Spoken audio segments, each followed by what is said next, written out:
We are obviously here to discuss Colin and Leo's new book, Searching for Socialism, the project of the Labour New Left from Benn to Corbyn. So this book builds on their famous book from 2000, The End of Parliamentary Socialism from the New Left to New Labour.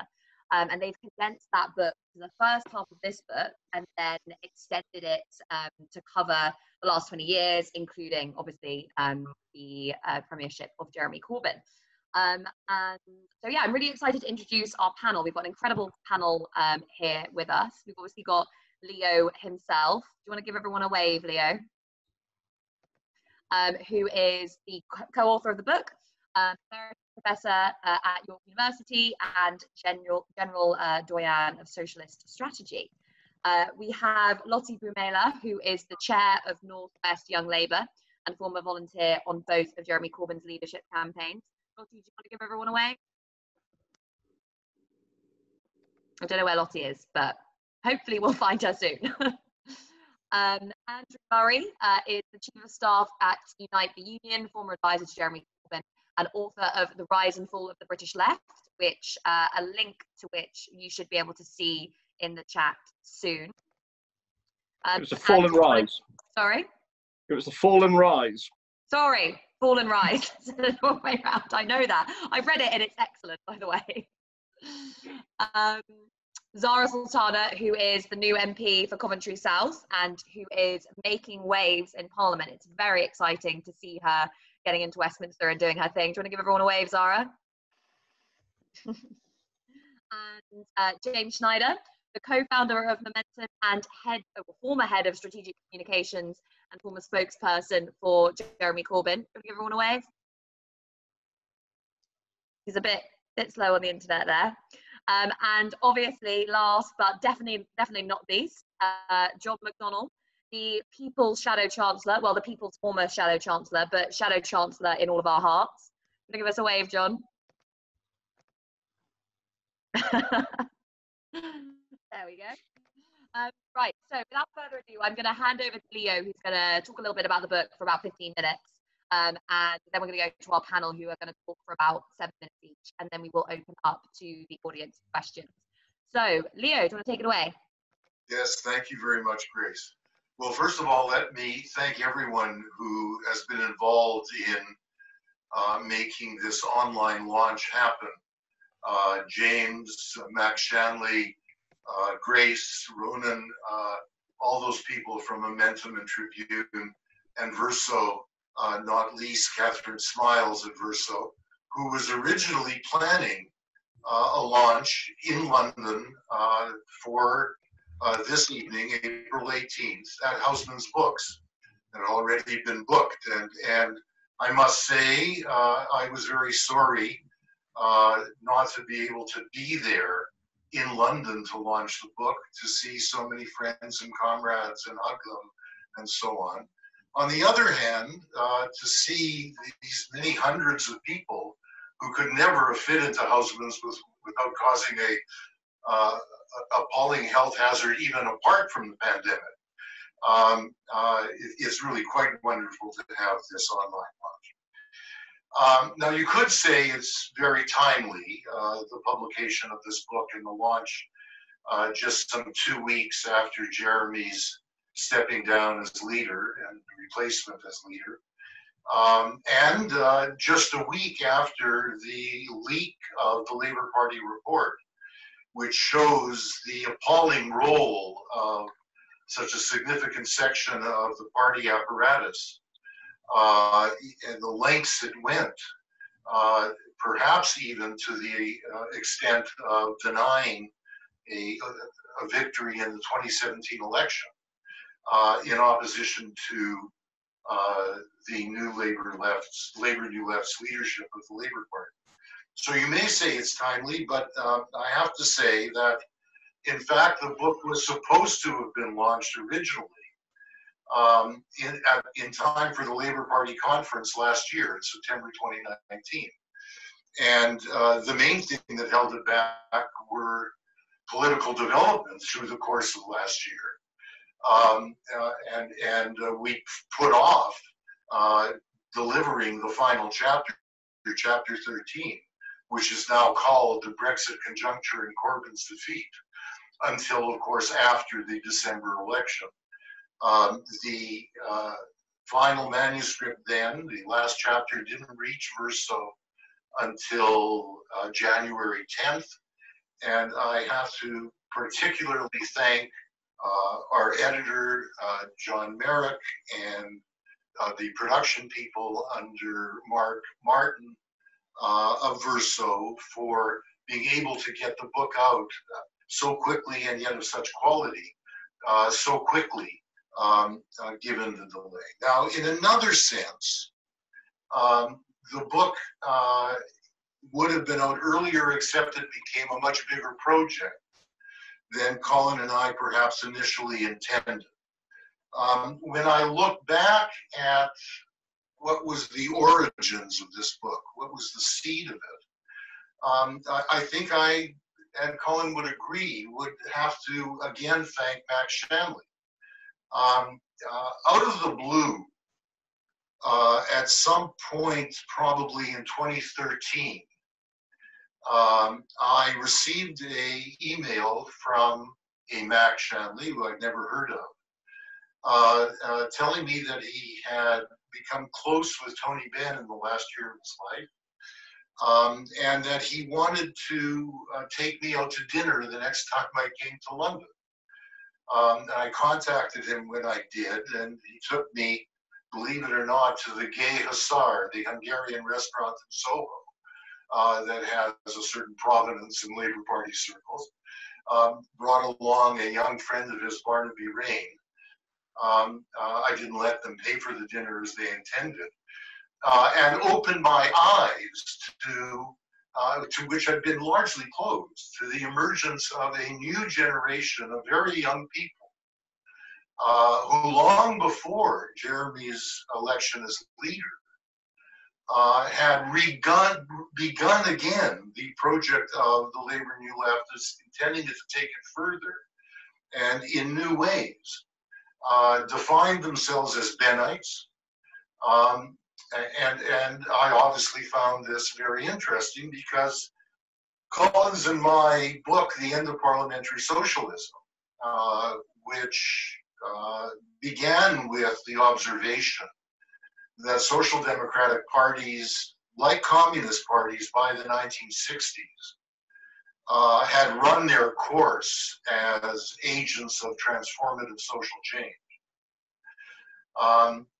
had nevertheless given a great deal of credit to those people inside the communist parties, like the Euro-communists, and especially inside the social democratic parties, who had taken the explosion of activism and of militancy and of movement building of the 1960s into their parties. And the most impressive of those, we argued, in The End of Parliamentary Socialism, was the decade-long attempt to take the Labour Party from the reforms of the immediate post-war period to a socialist alternative in the face of not only the crisis, the capitalist crisis of the 70s, but the tremendous disappointments with the Wilson and Callaghan governments of the 60s and 70s. And the conclusion we came to at the end of parliamentary socialism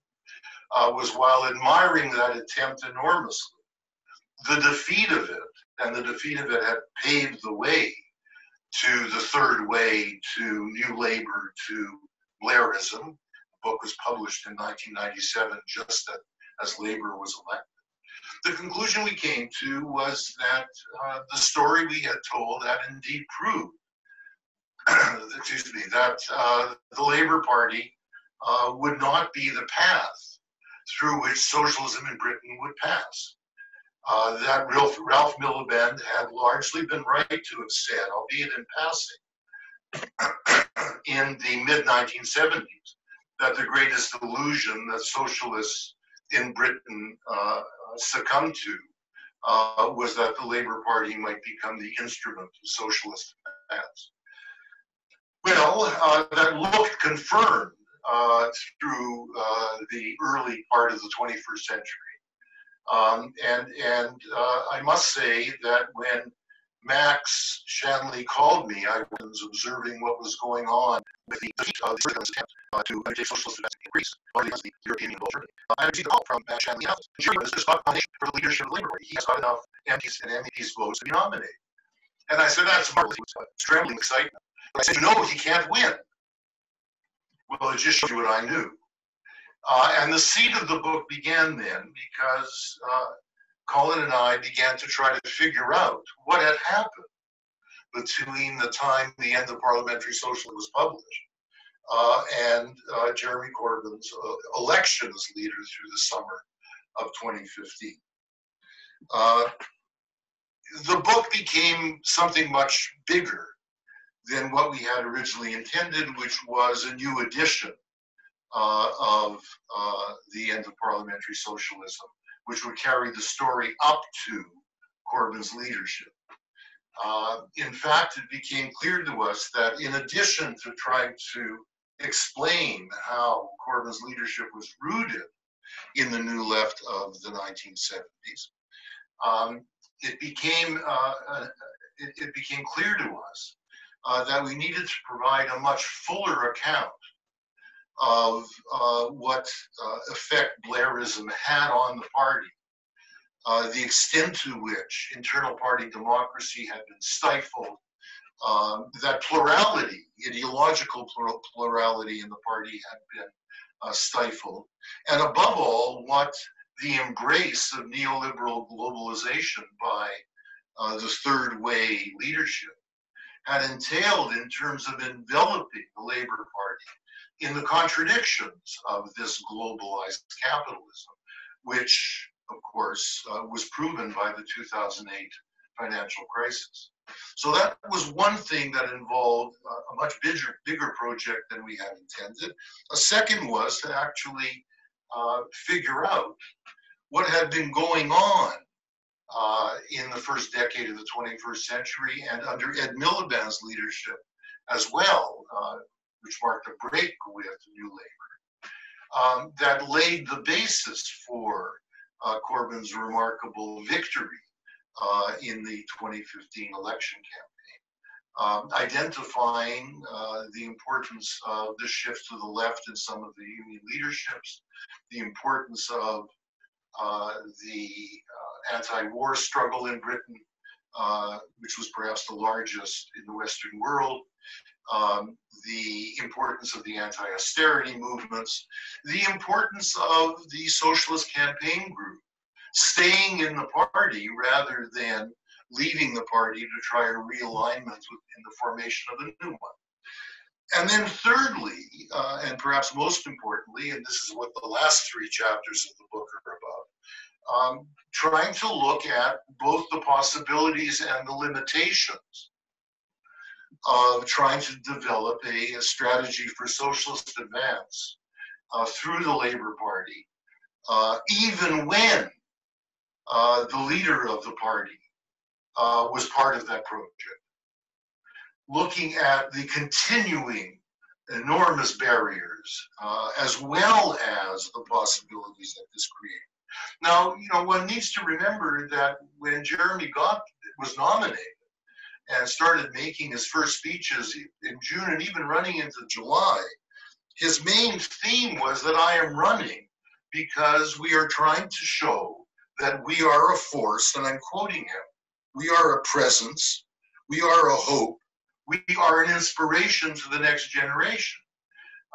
The leadership campaign was largely designed to show that the left was still there and relevant, and above all, capable of inspiring a new generation of socialists in the 21st century. Little was it thought at that time that Jeremy would win. And it has to be said that even as experienced a stalwart as John Lansman, who of course played an absolutely central role in that campaign, wrote on the eve of the 2015 election, just a year before, in relation to Tony Benn dying, declaring himself a Bennite. This was in Left Futures.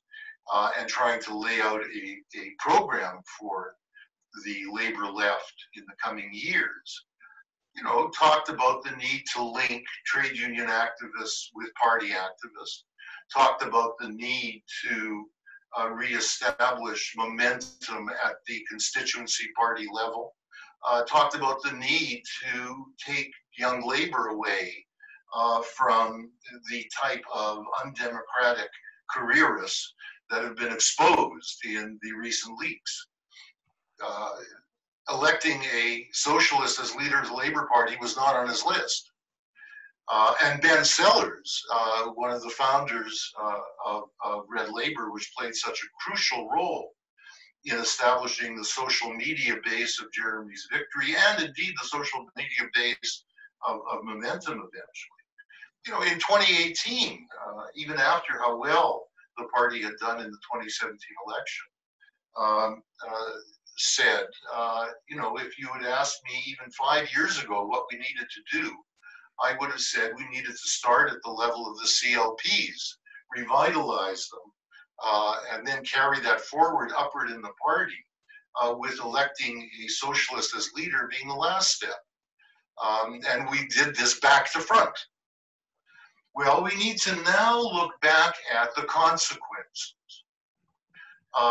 good and bad, of having done this back to front.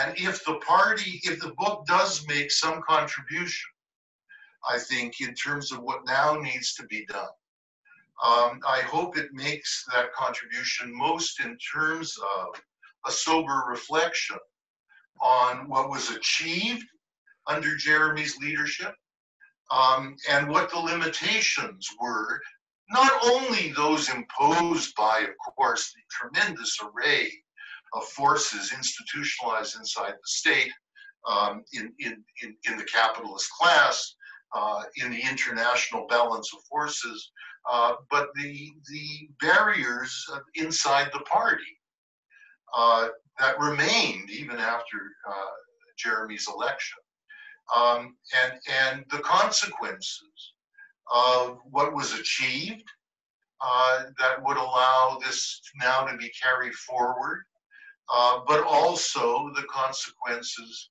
of the fact that we now have a new leader and a new leadership, which, to put it mildly, is not enthused about the project of the Labour Party becoming a vehicle for socialist transformation. I want to say that I think the book stresses something that needs to be stressed very much, that we need to remember how well the Corbyn-led Labour Party did in the 2017 election. And we need to remember, in the face of the defeat of 2019, that we need to find particular explanations for why the success of 2017 was not carried forward. And it has very much to do, we believe, with the Brexit conjuncture, and the limitations forced upon the party, forced upon the leadership above all, especially by way of entrapping it in the Westminster bubble in the context of the minefield in the last year of parliamentary deadlock. And Jeremy was forced, and the leadership was largely forced, to look inward inside Westminster rather than outward to the project of political education, political mobilization, political development. I'll just conclude with this. The legacy of what happened is this. The generation that carried the Labour New Left to Jeremy's victory in 2015 and to the development of the most, I think, radical and coherent democratic socialist program that we've seen for many, many decades coming out of a social democratic party. that generation has now passed the torch to the new generation that it mobilized and enthused. And it seems to Colin and I that that new generation has something very rich as an inheritance, and that is the institutional legacy as well as the policy legacy that Jeremy's leadership left behind. Above all, momentum and the world transformed. The greatest risk now would be to lose that institutional foundation.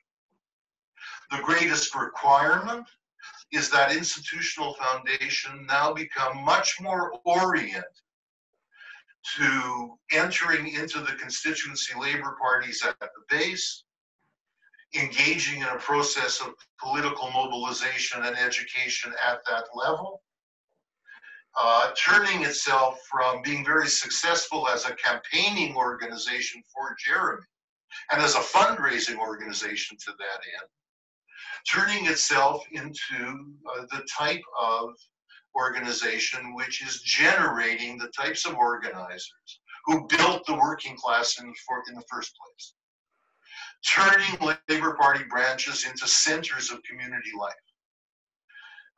There are really no shortcuts to the long struggle for socialism. And I'm enthused at the extent to which people of the new generation understand so well the immensity of the task before them, that it isn't just a matter of reselecting MPs, that the problem goes much, much deeper in terms of the structures of the party and the way they're enveloped in the structures of the British state. The way they understand, and I think this is crucial, that without a democratization of the trade unions and without a mobilization of the trade union activists into turning Labour Party branches into centers of working class life, the task they set themselves will not be able to continue. I think it will, because I think they have this understanding. I'll leave it with that.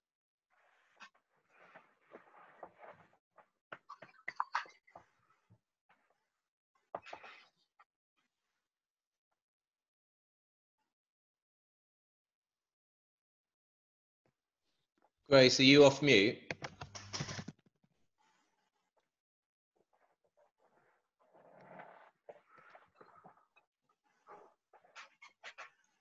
We can't hear you.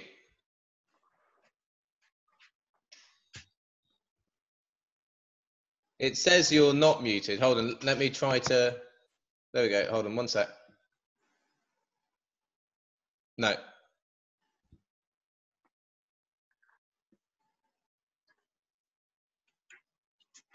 There we go. Oh no, sorry, no. Hold on, what, don't you press it, let me try that. No, one sec, let me try to do it. Let me try to do it from here. Speak now.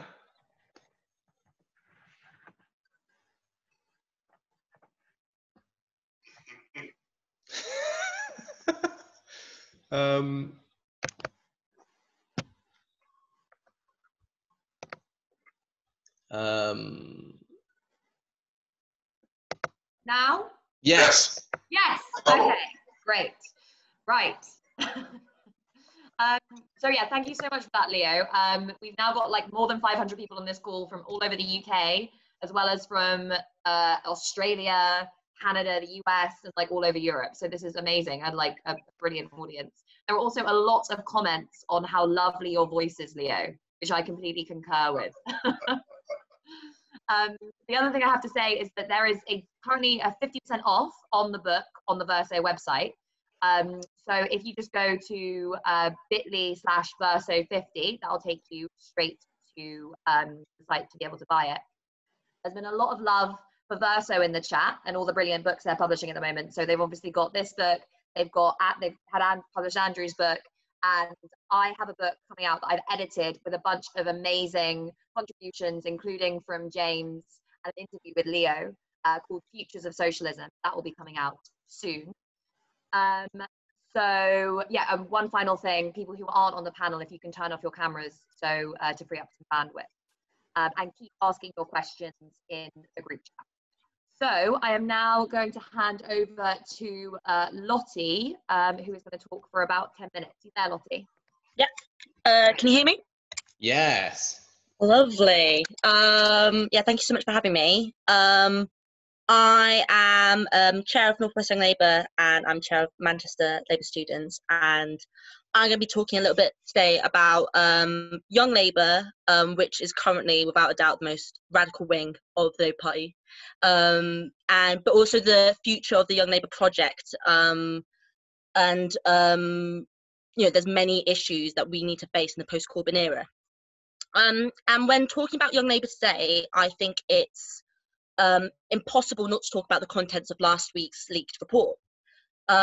This report vindicated what so many of us had thought and had witnessed on countless occasions, of party staffers actively seeking and succeeding to stitch up elections for their mates on the right. You know, we've seen this from the 2016 Young Labour conference in Scarborough to last year's elections in Labour students, and we've seen the left fall short in elections for no other reason than corruption. And this report laid bare how, for many staff, the word that's possibly feared even more than socialism is democracy. But now with the abolition of Knowles and with OMOV election across the board in Young Labour, we can restart the discussion on what a democratic and an autonomous Young Labour should look like. So the last few years, we saw the rise of this enthused youth wing on the back of the Corbyn surge. And now we have almost 100,000 members. But to sustain this is going to be incredibly difficult in the face of a change of tack to moderate policies. And in the face of this, Young Labour needs to be an organisationally strong and robust body that can educate and agitate and organise its young members in their workplaces and in their communities up and down the country. And Young Labour National Committee recently have been doing really incredible Zoom calls, which are a really good example of this. These Zoom calls have been touching on topics from employment rights to housing, and you know, they're virtual meetings which have provided members with the tools to take on their bosses and take on their landlords. You know, it's fantastic work, but this kind of work we need to be extending and sharing with our local groups, you know, post-Zoom and post-Corona. So after the lockdown, there's going to be this big push to create and re-establish Young Labour groups, Young Labour branches, essentially, because they need to be reconstituted to the new rulebook. And this is a heavy load of work, but it also brings up the opportunity to reassess the purpose of these groups and how we're supposed to be supporting them at a national level. So not only, of course, should these groups be feeding into the wider structure of both the party and of National Young Labour, but they should be becoming hubs of communities. You know, we should be giving them the tools for organising reading groups and film screenings and food bank collections, and providing sessions themselves on how to organise in workplaces and take on landlords. But how do we do this at a national level? Well, we need to be continuing to push our resources and our autonomy. You know, currently the staff responsible for the organisation is hired by the NEC, and so is accountable to the NEC and not to the committee, which, you know, we need the staff member accountable to the committee if we're going to have an autonomous body. You know, the other thing is that the organisation right now, we have no money going to any of our local groups.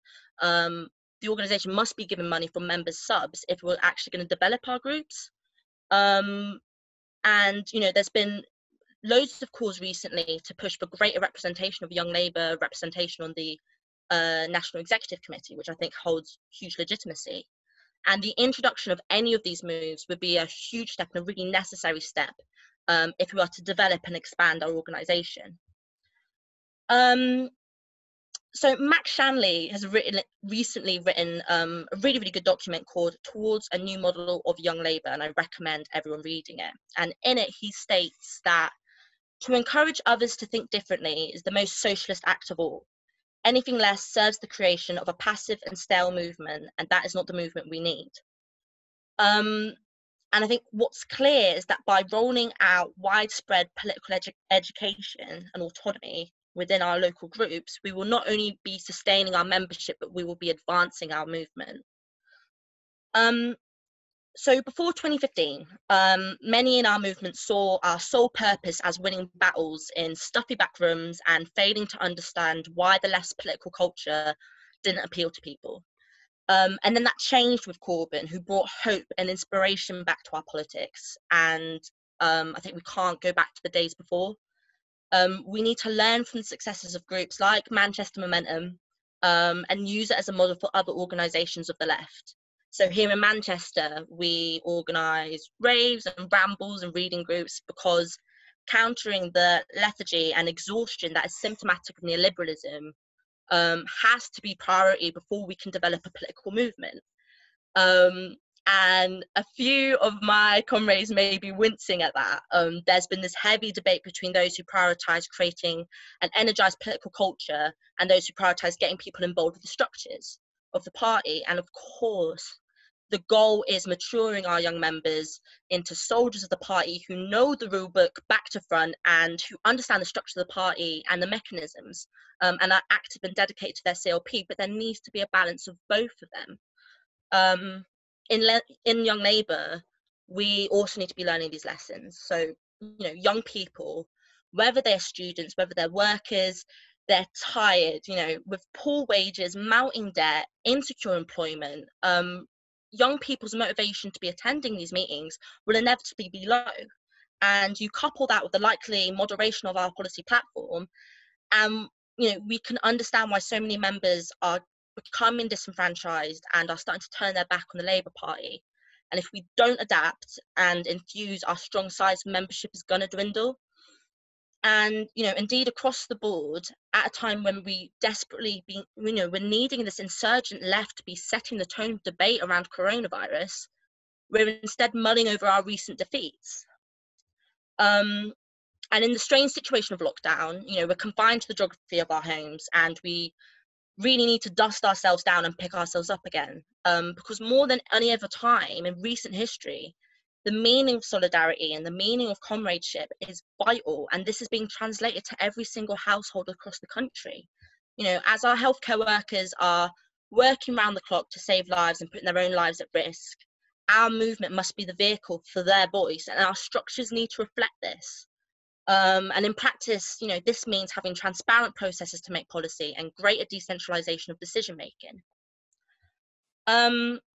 In the conclusion, or the not conclusion, as it's asserted in Leo and Colin's book, they mention how even if Jeremy won, the Labour left had achieved at best a tenuous counter-hegemony.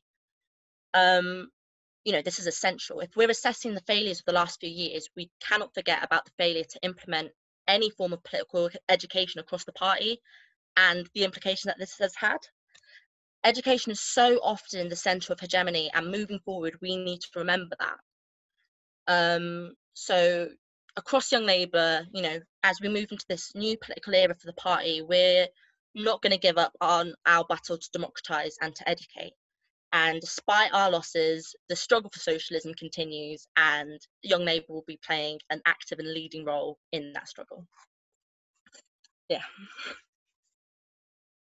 Thank you so much. Can you guys hear me now?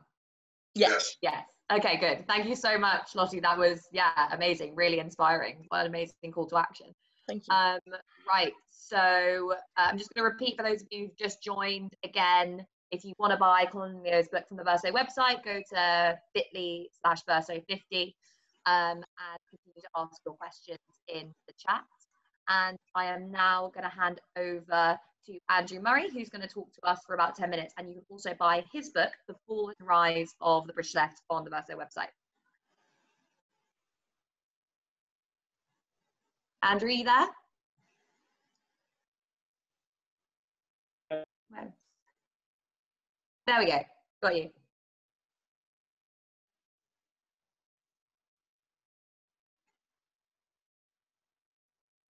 James, you need to unmute Andrew.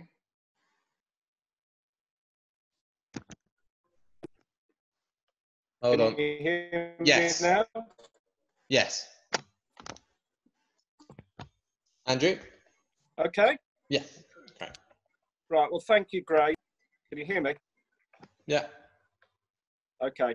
Thank you. And it's a pleasure to join this panel today. Obviously, I'd like to, first of all, congratulate Leo and Colin on the book. It's an outstanding survey of how we got to where we are, and I certainly can vouch for its accuracy on the many political passages it described that I was involved in.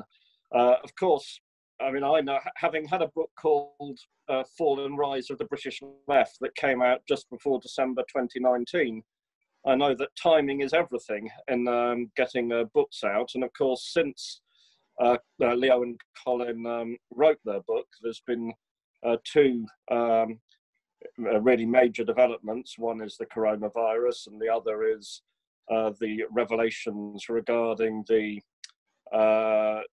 activities of the Labour Party apparatus in the 2017 general election. Revelations which only are a part of a much larger report showing how the apparatus in that period utterly failed to deal with complaints about anti-Semitism. And that's a conclusion that some of the people that complained most about anti-Semitism of the Labour Party are most unwilling to hear.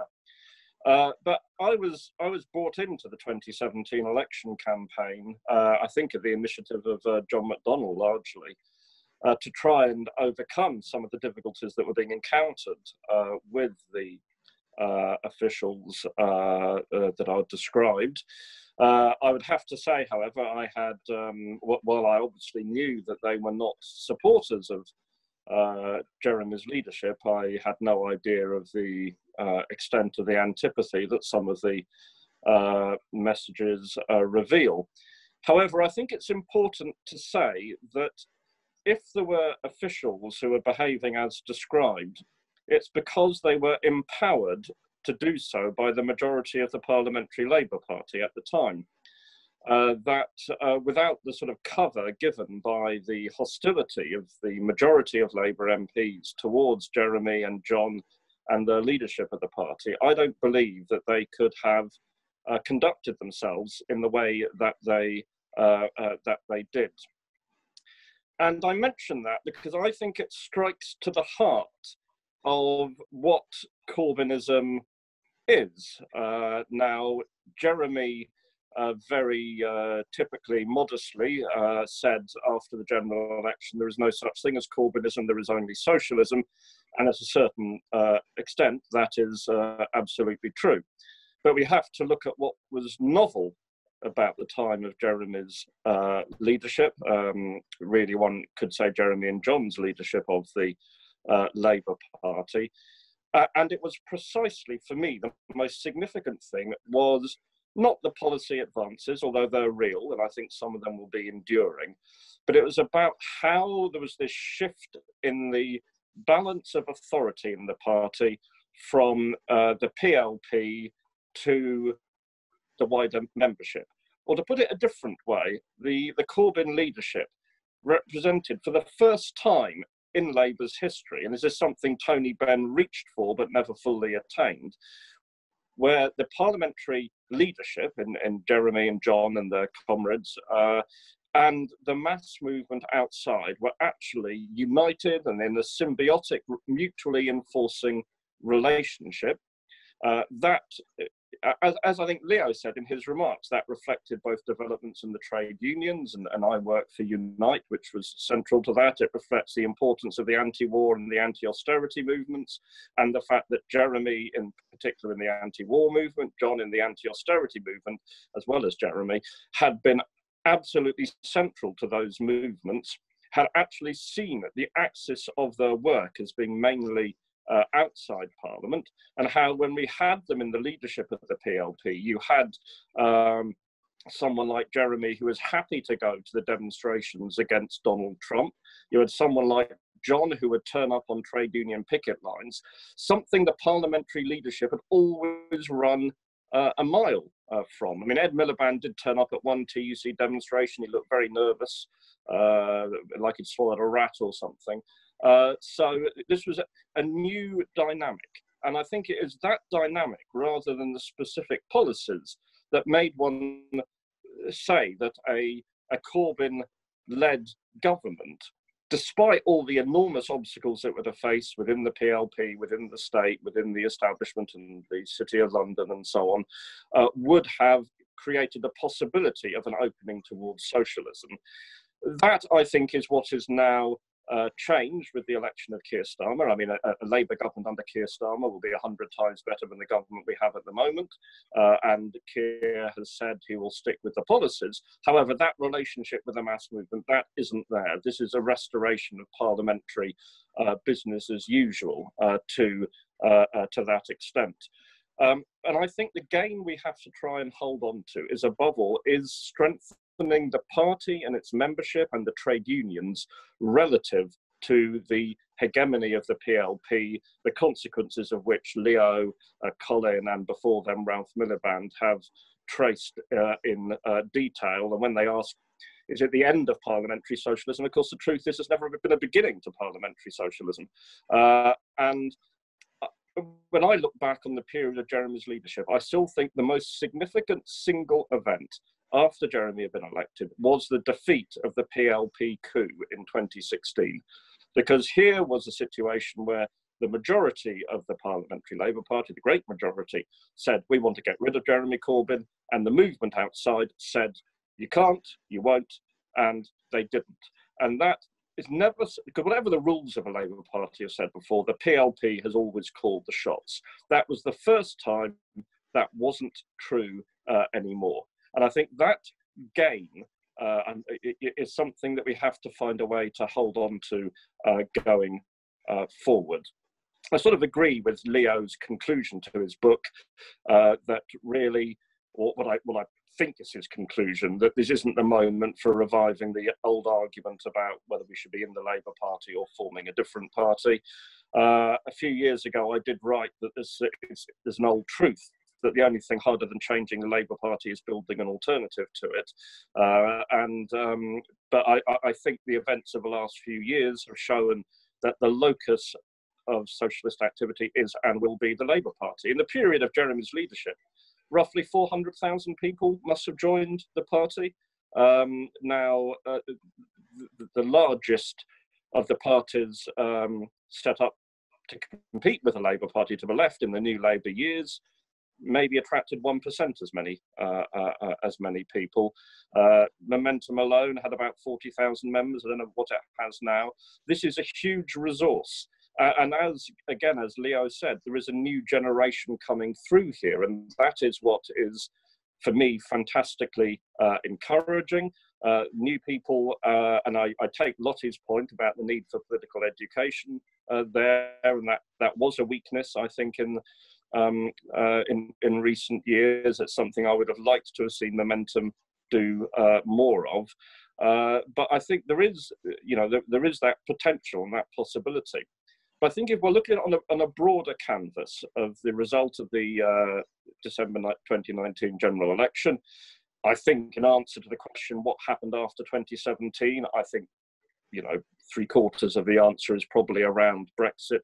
But Brexit itself as an issue speaks to wider problems about the disintegration of working class politics.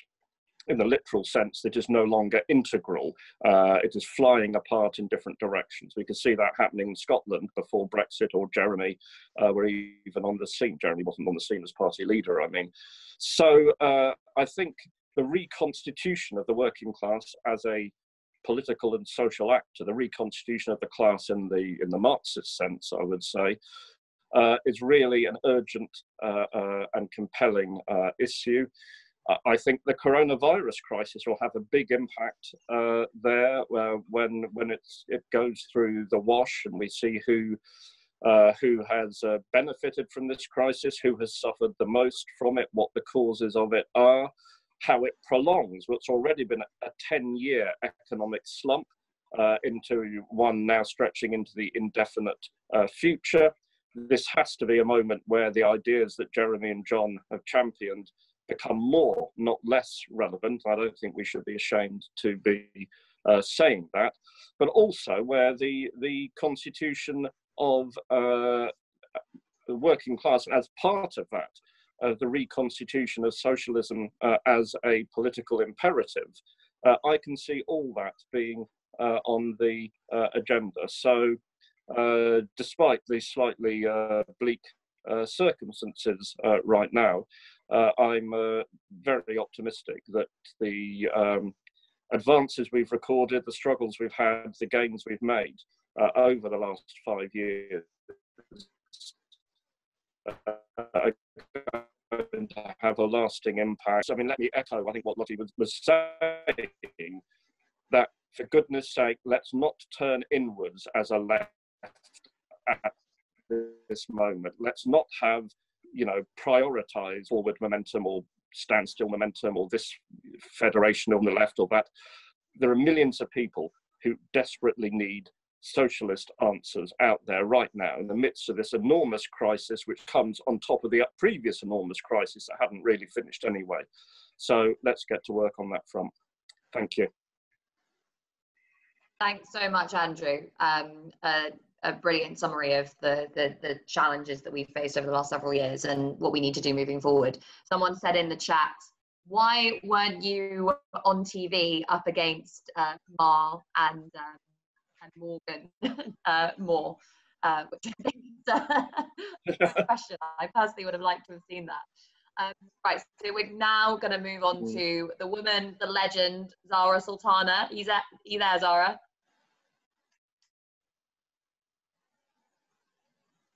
Zarah? Can you hear me? Yeah, there you are. Yeah, we can. Great. I'll hand over to you. Everyone. Hi. Thank you so much for inviting me on here. Thank you to everyone who's taken time out of their day to join us. I'm Zarah Sultana, the Member of Parliament for Coventry South, and it's a great privilege to speak amongst some amazing comrades, and it's a really important time for us to be thinking, theorising, reflecting on where we are and where to go. So I'm really proud to offer some thoughts on that. I'm really pleased that Leo and Colin have this new book, and thank you to the organisers for organising this launch. So what I'm going to do is just briefly talk about what's next for socialists within the Labour Party. Firstly, there's no denying that the past 6 months, if not longer, have been incredibly difficult for the socialist left. But with the coronavirus crisis that we currently face, as well as the looming existential threat we face by the climate catastrophe and a resurgent far right, it could not be more important for us to come together and keep fighting within the party, but also in our communities and in our workplaces. And while it's a really dispiriting time, like Andrew has said, of how much we have gained and how far we've shifted the debate. In 2015, which feels like a lifetime ago, we went into the general election opposing Tory austerity, but not austerity itself. We promised to reduce tuition fees, but not scrap them. And we pandered to Tory myths on immigration with control on immigration mugs, and we vowed to be tougher than the Tories on social security cuts. That's within, living memory. So let's remember that when the leadership election kicked off that summer, the right said we had lost the election because we were too left-wing. They said that we needed to celebrate wealth creators and return to the aspirational new Labour year. And even the ultra-leftist Andy Burnham launched his Labour leadership pitch from the headquarters of a global accountancy firm to prove his pro-business credentials. This is where we were in 2015. And after a mild leftward turn by Ed Miliband, the right of the party were determined to retake control and reestablish their hegemony. And if it wasn't for Jeremy Corbyn, they probably would have. Now, of course, we didn't achieve what we wanted to achieve with Jeremy's leadership, but we transformed the landscape within the party. And even though our leader now is not from the left, like Andrew has also said, he has committed himself to the 10 public ownership pledges, including ending the privatisation of rail, mail, water, and more. So we, collectively, the movement has put socialist ideas into the mainstream. And we've got a new generation of committed socialists. That is not nothing. Important advances have been made, but that's not to understate the challenges we face ahead. We know that the new leadership will face huge pressure from inside the party and outside to abandon socialist politics. We saw what they did to Jeremy. And if the leaked report from last weekend is right, the hostility is even directed by people within the party in senior positions who are against policies like raising corporation tax and bringing the railways into public ownership. There seems to be senior people within the party and the movement who think that these are absurd, Trotskyist ideas. They seem to have preferred a conservative government to one led by Jeremy Corbyn that would have worked in the interests of the 99%. The contents of this report have to be fully independently investigated, and as a member of the Socialist campaign group of Labour MPs, I support the calls for justice and accountability for our members. And in the years ahead, the Socialist campaign group has a huge role to play in terms of defending and advancing our socialist principles, to give our class anti-racist politics a voice in Parliament and nationally. And the crisis we face means that this is more important than ever before. We've seen how the coronavirus pandemic has shown how fragile the free market is. It has shown how capitalists rely on the state when they need it. And we're going to be soon at a crossroads, because when we emerge from this crisis, we're going to face two radically different paths. We saw in 2008, when the bankers crashed the economy, they ran to the state for help, and then the working class paid for a decade. But in 1945, the working class insisted that if we could house and care for everyone in crisis, then we could definitely do it in peacetime. It's up to us to shape what path we want to take. And as socialists and as the Labour Party and as a movement, this is what we should be saying, that this crisis has shown that the state can intervene to protect living standards. So let's do that all the time, not just in emergencies. It has shown the harm of hoarding. So let's break the power of billionaires who hoard society's wealth. It has shown the unfairness of jacking up prices. So let's end the pharmaceutical racket and bring that vital industry into public ownership. It has shown that we can house the homeless. So let's ensure that no one sleeps rough ever again. And it has shown more clearly than ever that cuts have consequences. So let's never underfund our NHS again. And importantly, it's shown that society is absolutely nothing without the working class. So let's build a society that is run by and for our class in all of our diversity. Tony Benn once said that although the Labour Party isn't a socialist party, it has always had socialists in it. And I think we might begin to feel this more in the months and years to come. But if we're serious about transforming society, we can neither abandon the party or our socialism.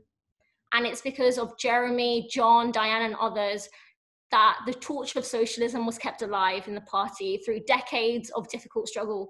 And as a new member of the PLP, I can truly see how difficult that struggle has been, just a tiny bit.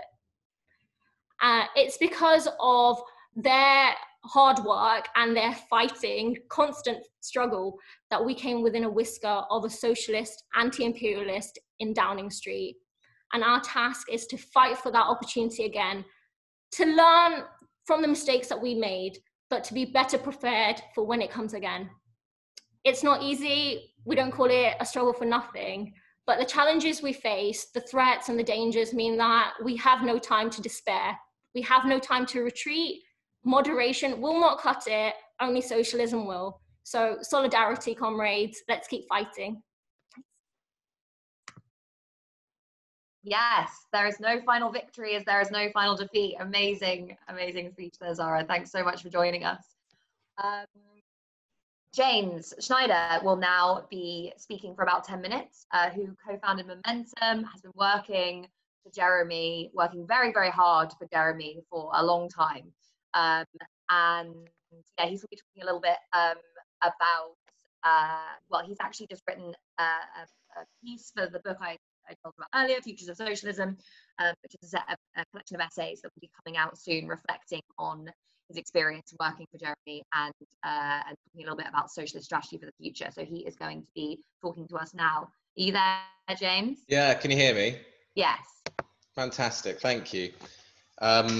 So I've written this essay which is called Bridging the Gap, Corbynism After Corbyn, which, I mean, it doesn't answer the question, obviously we can't answer the question of exactly what next, but it tries to look at that a little bit. And I start it with that quote that Andrew Murray said, there is no such thing as Corbynism, there is socialism, there is social justice, that Jeremy said the day after the election defeat in December, in sort of typically modest fashion, sitting in Islington Town Hall. But we all know that something absolutely massive has happened in the last 5 years, and we've got so much to build on. And let's not forget how far we came. I mean, you know, 2015 took everybody hugely by surprise. John was saying after the 2015 general election defeat that it was the darkest hour socialists as Britain had faced since 1951. I walked in pretty much off the street to volunteer on the campaign because I had 2 weeks off work, and I thought I would obviously just go straight back to work after 2 weeks, and it would be a good thing to have done. But you know, it wasn't really going to it wasn't going to get anywhere. And so, you know, I think that we won not because we were incredibly well developed, that our progressive forces in the UK, the trade union movement, the peace movement, the anti-racist movement, feminist movement, green movement, anti-austerity, all the rest of it, not because they were particularly strong, even though the campaign was an expression of them and dragged in all of those talents and energy under one umbrella, but instead it demonstrated the fragility of our opponents, the systemic frailties after the financial crisis, which was starting to work its way through the political system. And I'm sure you all remember where you were and what was going on the 12th of September 2015 when Jeremy won. And he said at the end of his speech, which I still think that ending of his speech is maybe the best thing he said, where he said, we don't have to be unequal, it doesn't have to be unfair, things can and they will change. And I remember being full of hope when he said that, because it was announcing that we were allowed to hope again, but it also showed a weakness, because it's not clear who's going to do the changing. And I think that showed what the central challenge was for the whole Corbyn project, was that yes, the whole system was struggling to reproduce itself, but we weren't the cause. Between the possibility created by this systemic fragility and the relative weakness of progressive forces was a gap. There's a gap between how weak them breaking down and how strong we were. And that's where Corbynism sat in the middle, I think. And the whole job for the leadership, for Jeremy, for John, and for everyone else, including Momentum, was to try to hold on to that gap as long as possible, hold on to the leadership against all the hostility, and try to build up the progressive social forces in society so that we would be in more of a position to have a socialist advance. And of course, this was going to be incredibly difficult, not just because we'd had 40 years of defeat and society being fundamentally reshaped, but as this report, the leaked report shows, the scale of hostility from Labour's anti-socialists and of course the media and of course the rest of the ruling class was unbelievably extreme. And I think that report is shocking, but it should be clarifying for us. I think we should use it as an educational moment so we really know what it is that we're up against if we're trying to build for a sustainable socialist advance in this country. I remember John Matt used to say a lot about being in and against the state. But I mean, first of all, we had to be in and against the party, and I think that's a useful concept to continue. But because conflict in the party, yes, we want to have we want to have unity and we want to win, of course. But also conflict in the party can help to organise us. That is what happens, I think, in 2016 in the anti-socialist failed coup. I think Andrew Murray is absolutely right that it showed that the PLP doesn't have a veto on where the party as a whole is going. And that campaign, I think, was actually wonderful. I mean, it really strengthened and educated a whole load of our people and brought us all together, and I think in some ways laid the groundwork for the later advance the next year in the general election, which was really, of course, the big leap forward where policy after policy became completely mainstream. We were allowed to talk about public ownership and taxing the rich and scrapping tuition fees and scrapping anti-trade union laws and all the rest of it, and that did strengthen us. That gap that existed between the weakness in the system and the weakness of our forces was closed substantially through those two advances, the advance in the party in 2016 and the advance in the country in 2017. I won't go through everything, of course, that happened 2017 to 19, but we were in a stronger position as a movement as a whole, I think, inside and outside the party in 2019 than 2017 or 2015. And you saw that straight away in the campaign, where a huge number of people were mobilised by the bits of the party machine that weren't hostile to Jeremy's leadership and to socialism, and by Momentum. I mean, it was really, really impressive. I mean, so when we got to electoral mobilisation, the movement was strong, but I think we all have to accept that in some ways the leadership, and we were all involved in that, we'd run out of steam and were rather worn down, and we've been fractured apart by Brexit, which gave the establishment this wedge to drive into the heart of our project, and they did so again and again and again, often using parts of the party, parts of the liberal establishment that has purchase in the party and purchase with some of our members to do that. So by 2019, Jeremy had lost his room for manoeuvre. We were divided about how to move forward. And so the burnish of 2017, when Jeremy was there in the election, where he looked like a politician apart, entirely authentic and relaxed, was painfully wiped away. We could just compare the two elections. In 2017, we were able to centre a class antagonism and offer popular policies. And in 2019, we just weren't. Even though we won 10.3 million votes, I know it's the fewest number of seats since 1935, but it's more than Labour got in 5 of the last 10 general elections. So this big discrepancy can be explained primarily again by Brexit, because Johnson's Conservatives, I think, brutally and effectively dominated the right side of politics by purging Conservatives who were squeamish about their Brexit strategy and cajoling the Brexit Party to stand down. And that cohered their coalition and it splintered ours. So now, with Jeremy's leadership over, when the party's not going to immediately return to just offering tepid social reform, but we know it's not going to fight, the leadership is not going to fight for socialism.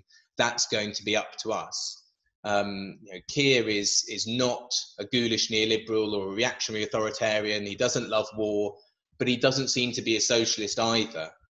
And so we're going to have to be very strong in order to put pressure on him.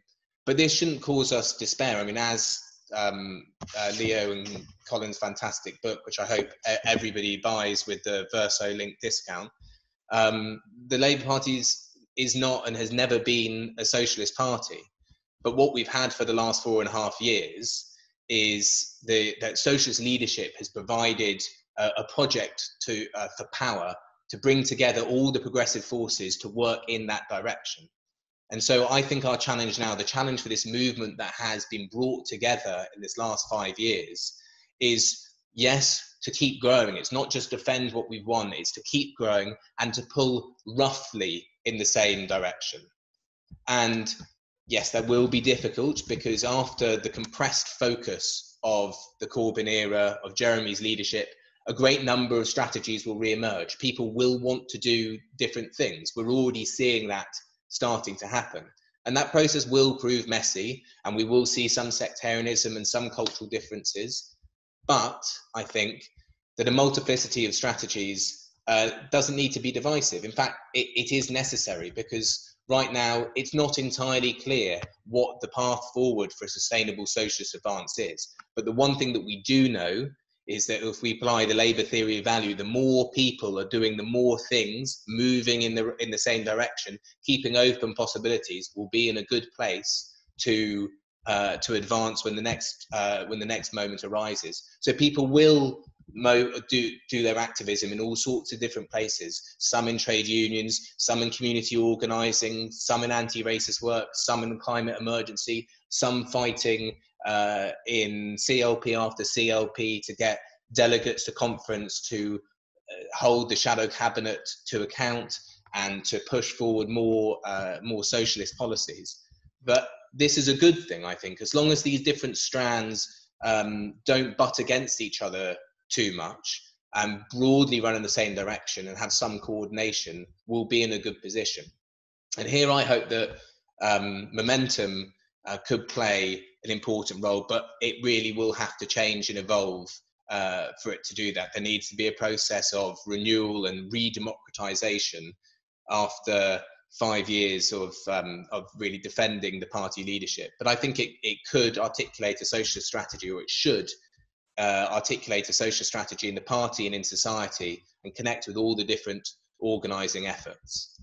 So I think that our movement, we're quite developed now. After 5 years, we're hugely stronger than we were before, and I think we can succeed, we can advance, we can come together if we show that we are mature, that we have tolerance for diversity, we're internally generous, and we're really committed to the long haul, because this is going to be a very long haul, always has been, always will be. Because Jeremy's leadership was never going to bring socialism itself, even if we'd won a majority government. This moment was a spark, it's an organiser, a staging post, and it's up to us, all of us as the movement, to take forward the cause and to win further advances. And that way, we can prove Jeremy right, that there is no such thing as Corbynism, there is socialism, and things can and they will change. Thanks. Thanks so much, James. Brilliant. And remember to check out James's piece called Occupying the Gap, I think, on the Verso website, which is going to be in our book Futures of Socialism, but it's also up on the Verso website right now. So now I'm going to hand over to a man who needs absolutely no introduction, John McDonnell. John McDonnell. Yeah, thanks, Grace. It's been really fascinating. It's been really interesting, and it's good to be able to just sit back and think through what's been happening over the last few years, and also to talk to comrades about where we go from here. And can I just say, Leo and Colin, thanks for the book, and also just thanks for your work consistently over the years. This can get a bit anecdotal, but so forgive me, and I'll try and refer a bit to what people have said. Leo said the issue about putting the cart before the horse. The plan in all of our planning on the left for the last 20, 30 years, from Tony Benn onwards, when Tony was no longer in government or on the front bench, all our planning was how can we develop a left that can build the membership, build a movement that will eventually get us into government. But we knew it would be the long haul, and no one said achieving socialism would be easy, especially in the belly of the beast of the founding nation of capitalism, effectively. So way back in, and it seems a long time ago now, but way back in 2010, most of you know, Jeremy and I argued we shouldn't run a candidate for the Labour leadership because we didn't think we had the resources to get a respectable vote even, and that would demoralise the left for another generation. And we argued, we convened meetings not to appeal to the left, not to run a candidate. And I think at that point in time, we thought, well, the best tactical advantage might be to swing behind Andy Burnham or someone like that and see if we could negotiate something around that on policy or in position. Anyway, the wisdom of crowds prevailed, and the large numbers of Labour Party members and Socialists said, don't be ridiculous, you've got to run a candidate.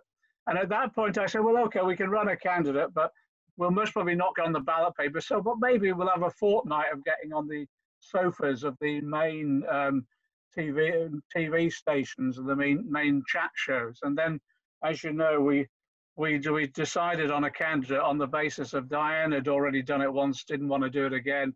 I'd done it twice and was so popular I couldn't even get on the ballot paper. So Jeremy, we volunteered him. He didn't volunteer, we volunteered him basically. And then we worked hard, and John Lansman was key to this in getting Jeremy on the ballot paper. We worked for days to secure the nomination, and many of you are involved in this in talking through constituency parties to put pressure on Labour MPs, and we begged, stole and borrowed nominations to get him on that ballot paper. I'll give you an anecdote which I've never said before, which was on the Sunday before the Monday close of nominations, and we packed in, John and I, with our team, and it was about 6 o'clock. We thought, we can't do any more. We've done everything we can. It'll be left to the morning now. And I went off to the Globe to watch a Shakespeare play. I can't remember what it was, but one of those ones where there's lots of bodies on the stage at the end of it. And in the interval, I got a text from Seb Corbyn, and in the interval, I phoned Seb, and he said, my dad's having second thoughts. He's really worried. And it was Jeremy's Garden of Gethsemane moment. Should I, and bless, I love the man. And he had said to Seb, I'm worried. He didn't want to let the left down. That's the first thing. But also he said, well, what if we win? What if we win? And I said to Seb, look, don't tell him not to worry about that, because the security forces will assassinate him before he gets anywhere but coming and going into number 10. So calm down. And that was it. We had joked about it, and then I went and watched the rest of the play. And then the next morning at lunchtime, we got him on the ballot paper. And at that stage, actually, we weren't putting, on Leo's point, we weren't putting the cart before the horse, because the strategy then was if we could get about 25% of the vote, it would be a huge victory. We'd have mobilised and start building much more of a social movement on the left, a rank and file base revitalised, both in terms of Labour Party membership supporters, but also in the trade union movement. And also what we were trying to do is draw in all those groups that we'd been working with in different campaigns. So on the tax campaign, all the young people involved in UK Uncut, on some of the occupations, so on the squatters movements, that sort of thing. So all of those groups. And of course, exactly as Andrew said, the heroic work that Andrew and others put in with Jeremy on the Stop the War movement, it was all around trying to mobilise those people and bring them into the party. And we thought, if we got about 25% of the vote, well, we'd have built a mass base that we could work from. We'd given people confidence. And at that point in time, we thought, well, we might have been able to negotiate maybe a couple of left from the Socialist campaign group into junior ministerial positions, bag carriers, if you like, just to demonstrate that we were willing to go into government at any time. Because it was a serious venture that we wanted to demonstrate the left could go into government. But it was about building a mass social movement to taking the first stages on that. We did that to a certain extent in terms of we built a mass base, and as James Schneider has said, it was an unbelievable campaign of people flooding forward. And the reason it was successful is that they flooded forward with their political commitment, but also a huge amount of creativity and talent, and bringing forward political interventions that we hadn't even thought of, the way in which the development of policy rapidly within a sort of a 6-week period, across a whole spectrum of policy. And it just demonstrated to me, actually, if you do bring people together, and they're enthused. My God, the creativity that comes out of it, it was fantastic. And James and others brought forward their expertise in terms of how we handle media. And the mainstream media, first of all, the best thing they did was ignore us or ridicule us, so that gave us a free rein. And then when they realized we were a serious threat, of course, they started coming for us, but they'd run out of time a bit, but also the professionalism, and we need professionalism on the left. If people like James Schneider and others being able to manage that, demonstrated to our own people, gave them confidence that no matter what they threw at us, we could turn it around or we could overcome it. And so that's what I think the lesson of that first leadership campaign was, that actually we were about building a movement, and we were about making sure that we transformed into a social movement, but also that it was on the basis of a professional approach to every activity that we undertake, drawing in new skills, etc. We did, as a result of the development of policy, it was a bit of a political education process as well, because groups were emerging on different aspects of policy, talking through ideas. We were publishing them. And I think, if James, you'll have to correct me, I think one policy paper we put up on the web on one day, we had 50,000 responses in something like 48 hours. It was unbelievable, the number of people who want to get engaged in the debate and discussion. So it was an education for all of us. And there was areas of policy with new ideas coming through that I actually, again, for me, the whole breakthrough on climate change in particular, for me, was really significant, the way that we debated it as well. But also people coming forward about real detail about how we can implement housing policies in different ways, etc. So that was the process that we were going through. Once we won, then it really happened, really. And the issue for us, and I think people need to realize this, and this isn't an excuse, this is just a mitigating factor. Every day was a coup. Every day was a challenge. And this leaked report, if it's true, we knew roughly that this sort of level of opposition was taking place, but to experience it was extraordinary. And it was significant threats on a daily basis within the Parliamentary Labour Party and within the bureaucracy, but also all of that minor dragging you down, making a decision, never input. And remember, we never had control of the National Executive Committee for the first couple of years either. So decisions we were making either not implemented or diverted, that sort of thing. And it was a tough struggle. It was a hell of a tough struggle. And I just pay tribute to all those individuals who stuck with us throughout, those individual members of the Parliament as well, the elements of the PLP that supported us. But every Parliamentary Labour Party meeting, every Monday, if Jeremy attended, it was a bear pit. It really was. And there was behaviour that in ordinary meetings of the party or elsewhere, any other organisation would not be tolerated in a trade union branch or anything like that. But that's what was thrown with us. And then we went through the major coup, but there were coups on a regular basis. And I agree with what's been said, really. That enabled us actually to recruit even more people and engage even more people. But remember what this leaked report went into as well, which is factually true, is that actually they even tried through bureaucratic measures to try and keep Jeremy off the ballot paper itself, even to be able to go into that second leadership election. But what that did, and James is right, it strengthened us, and it gave us a real sense of being able to say to the Parliamentary Labour Party, this has to settle now, we have to get on with it. And then that's what ran us into the 2017 election, which was so close to success. And it was based upon, first of all, real skillful management of the campaign as best we could control it. And I do put that down to Andrew Murray. It was me who said, we need someone like Andrew in here. We needed people who knew what they were doing, along with Seamus and others sitting down, planning it through. What we didn't know in 2017 fully was that there was if the leaked report is true, there was an alternative operation going on to virtually prevent us going into government, which was remarkable. And we did come so close. And the point I made about the coronavirus crisis this week is that actually we would have been 3 years into a Labour government. We would have had a fully funded NHS. The nurses and health workers we clap every Thursday, and the carers, they would have had their pay rise that the Tories blocked. And then also we would have been 3 years into the implementation of a national care service that we desperately need now, and it would have been under democratic public control and ownership, managed by the workers themselves.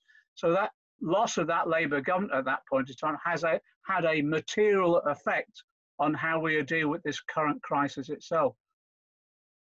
We ran into the 2019 election, and Brexit, it's contingency really. Brexit became the issue, and we got dragged into parliamentary mechanisms. And I think it's right, we got trapped with the Westminster bubble. I spoke to Leo some time ago, and one of the things his book, which dealt with Syriza and all the rest of it, one of the issues was what we weren't doing is building the mass movement even further, training cadres who could then nourish the development of activity and political debate within the party. And the political education, although the World Transformed came about, which was fantastic, a magnificent organisation, the work that they've done, it was quite late in the day. And we have to admit it as well, we were fighting for resources to fund the mass activity. It took us 2.5 years to get the community organisers in place, because systematically it was blocked by head office, the HQ, just to get the money, to get the recruitment done, to get the right people on the ground. And it certainly wasn't done on the scale that we wanted, but it was every day was a fight to try and control and get things done and move forward. But if we have to be honest with ourselves as well. We got trapped in the parliamentary bubble. My big concern at the time, as people seem to forget this, around the EU discussion, was that we were faced with a potential split of the Parliamentary Labour Party on some scale. You know, it wasn't just Chukra Amuna and the small band with Anna Soubry. At one point, I was worried we were potentially up to losing about 70 Labour MPs. So we had to try, yes, and there was a bit of triangulation just to keep the PLP together, because we would have been faced with an even more difficult circumstance. But that did undermine, I think, our credibility with our own membership and with working people, in particular in the North and other Leave constituencies, but also it just undermined our ability to get on with the job of arguing the other policies. I think we have to be honest, though, we failed to get an overall narrative as a result of that diversion. That's the contingency element. So we need to look back on then and look to the future and learn those lessons. And the lessons for me as well is that we allowed our own movement, our own project, to become bureaucratized too.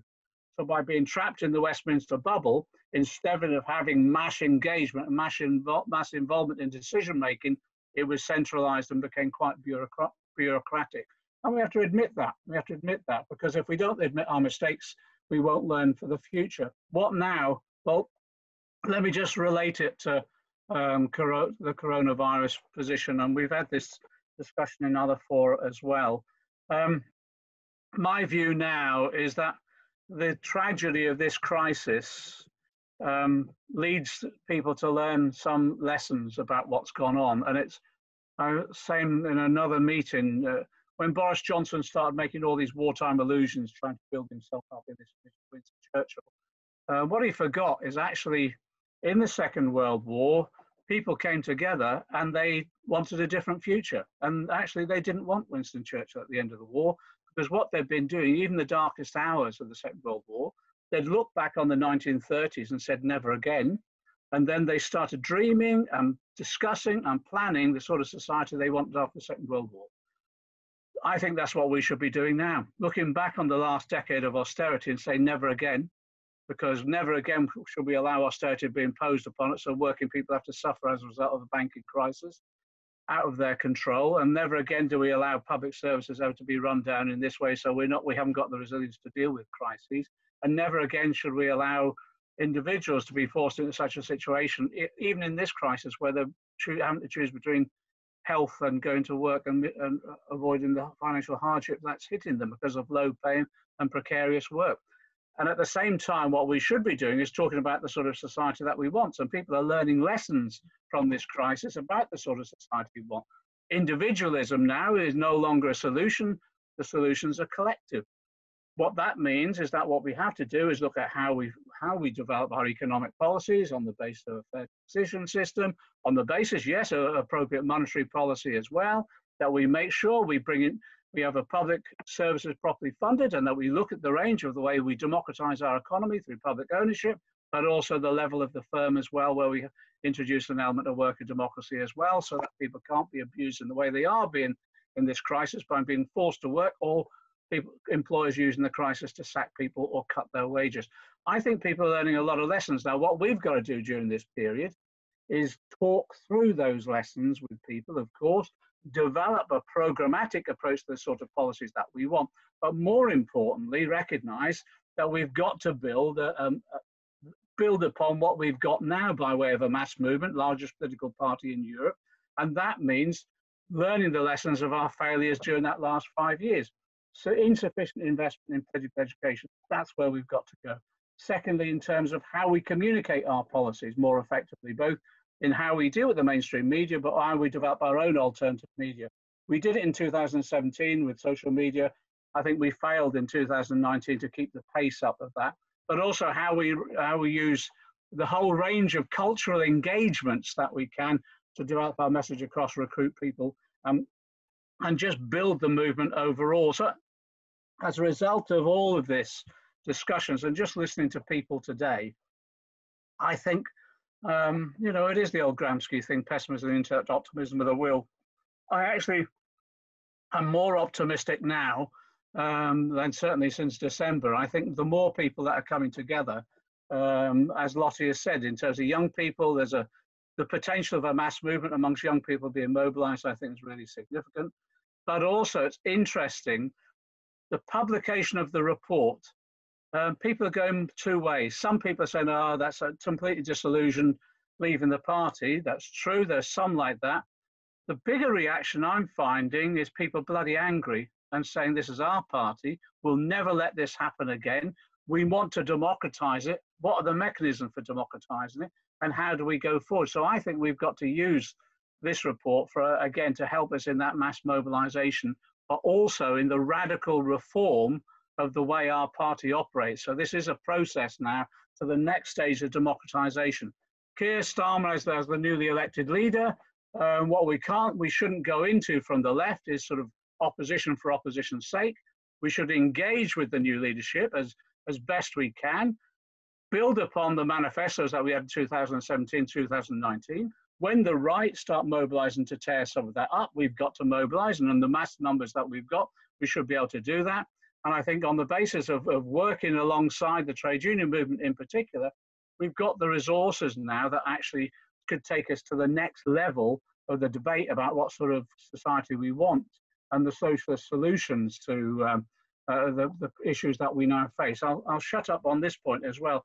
I tell you too, in whatever you think, the Socialist Campaign Group, exactly as Sarah said now, we've got a larger membership than we've had maybe for the last 20 years. We've got new members come in like Zarah, Nadia and others who are just brilliant.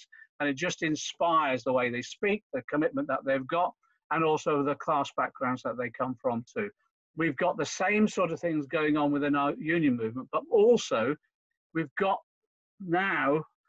trade unions and others that are taking on the concrete issues, particularly around those hardest hit within our society, those in precarious work, etc. So every time we talk about our analysis of society and we come up with a policy program to actually address the issues, it's got to be linked to direct activity as well, whether it's on industrial action, whether it's demonstrations, whether it's occupations or whatever. We've got to be campaigning for those policies and those changes by working alongside people, community by community, struggle by struggle. So I think there's a lot to be said about this next period in which we could take the movement to the next stage in the struggle for socialism in this country. There is no alternative. Thanks, Grace. Thanks so much, John. My little brother just came into the room while you were talking and said, "Are you on Zoom to John McDonnell?" He was extremely impressed. Right, we're going to go. Okay, actually, firstly, I'm just going to say to anyone who's joined late or hasn't had me say it yet, again, you can buy Colin and Leo's book, on the Verso website if you go to bit.ly/Verso50, and you get 50% off at the moment as well, which is amazing. So I am now going to go to questions.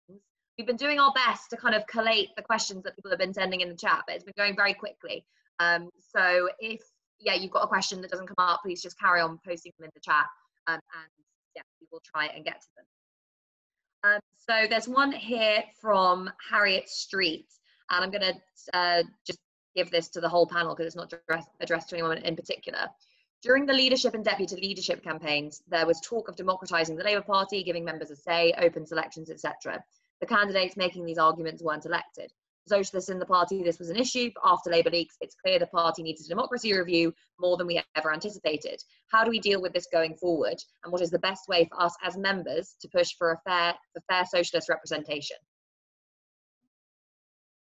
So I'll go to James. Do you want to take that first? Yeah, I think the democracy review was unfortunately a bit of a flop.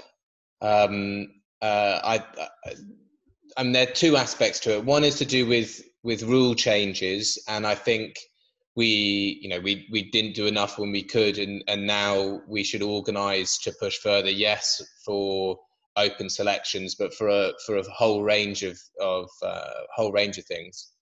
But I think there's another aspect of democratising the party, which I don't think we've done terribly well on in the last 5 years. In fact, this might be the thing that we've done the least well on, which is changing the kind of culture and practices at the local party level. I think that at the moment we still don't encourage people to do their political activism and to do their organising in their communities, and too much of local party life is geared towards a monthly meeting that's quite dry, as opposed to working with trade unions, trying to organise tenants or whatever things people want to do. So I think there is quite a large opportunity in the next phase, especially given that all of the left activists, we're not going to have to be trying to defend the leadership. We can experiment with all sorts of different types of organising in our communities, in our workplaces, and try to link that into our local parties and change the culture of our local parties that way as well. Great. So I'll go to Leo, then Zara, and if anyone else on the panel wants to chip in on this question, please do, about democratising the party.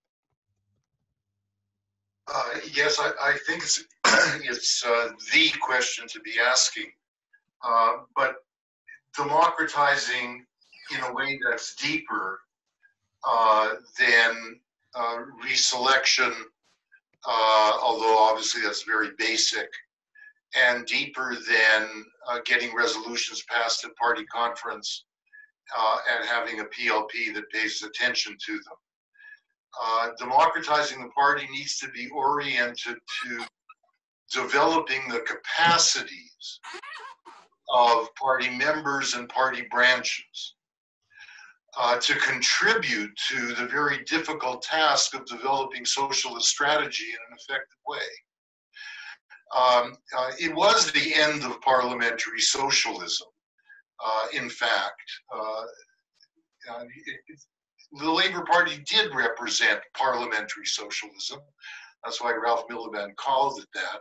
It had a commitment to the social ownership of the means of production, distribution, and exchange in Clause 4.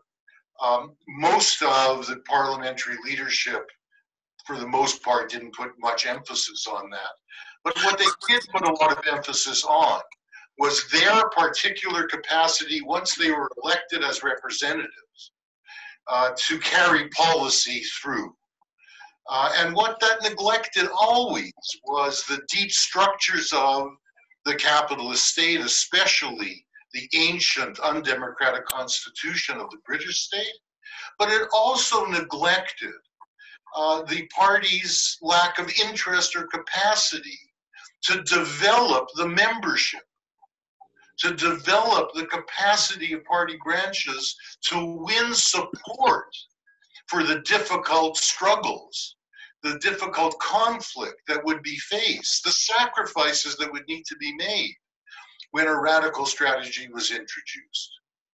And I think that in that sense, we came closest to getting back.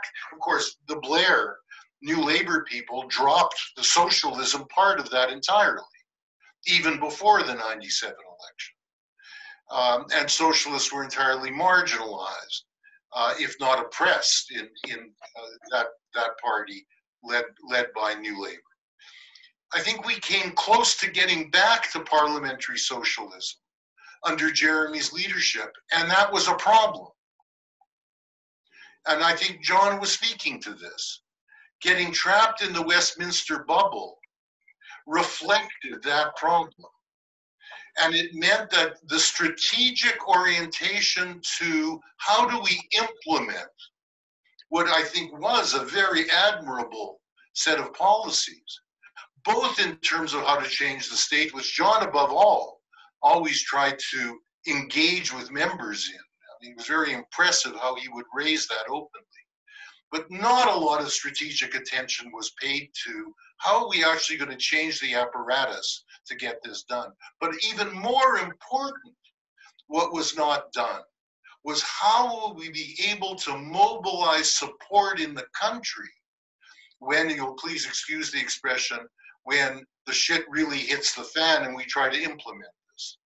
And in that sense, I think John's point that the leadership had to take the unity of the parliamentary party on its own shoulders.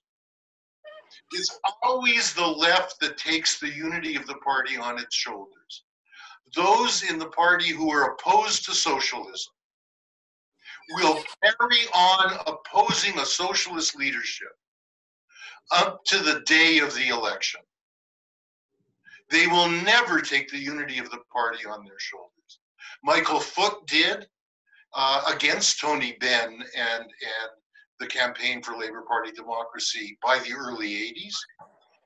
And I do think that the current leadership, Jeremy's leadership, had to take that on their shoulders as well. At some point, the strategic question of do we carry forward with this socialist strategy, even if that involves losing a significant portion of the parliamentary leadership who are against socialism, needs to be addressed. And the unions are going to have to, with their obsession with union solidarity, with not upsetting one union leader by another union leader, are going to have to face that as well. That's the only way, I think, in the long run, that this will be seen through, because it will at some point entail a split away by those who are against the socialist project and against the democratizing project. Great, thanks. I think Andrew wants to come in. Yeah, I mean, I think this is an important question about Labour Party democracy, but for me, it comes down to only one issue, given the history of the party and indeed where we are now, and that is about the control of the PLP by the wider movement. Now, obviously, in the recent period, this sort of crystallised around the issue of open selections as against trigger ballots, and open selections were narrowly rejected, I think partly for the reason that John McDonnell outlined in another context about the fear of a massive hemorrhage of PLP members leaving the party and making electoral victory effectively impossible. But I think, in a sense, that is not the only way to look at the resolving this problem, because as I said in my opening remarks, this for me is the problem. If Labour is to move on, its parliamentary representatives have to be subordinate to the movement. Now, the idea that this is done solely through what used to be mandatory reselection, now open selection, I think is questionable. Because if we look at the trigger ballots that were introduced, in the end, I can't remember how many MPs it was their constituencies voted to hold the trigger ballot, but in the end, none of them got deselected at all. I think the issue more has to be how the PLP is collectively subordinated to the rest of the movement. Now, I know it's very unfashionable, and there are certainly weaknesses to point to Communist Party practice in the last century, but where Communist parties in Europe and elsewhere had parliamentary representation, substantial parliamentary representation, their parliamentary group was unequivocally subordinated to the Central Committee or whatever it was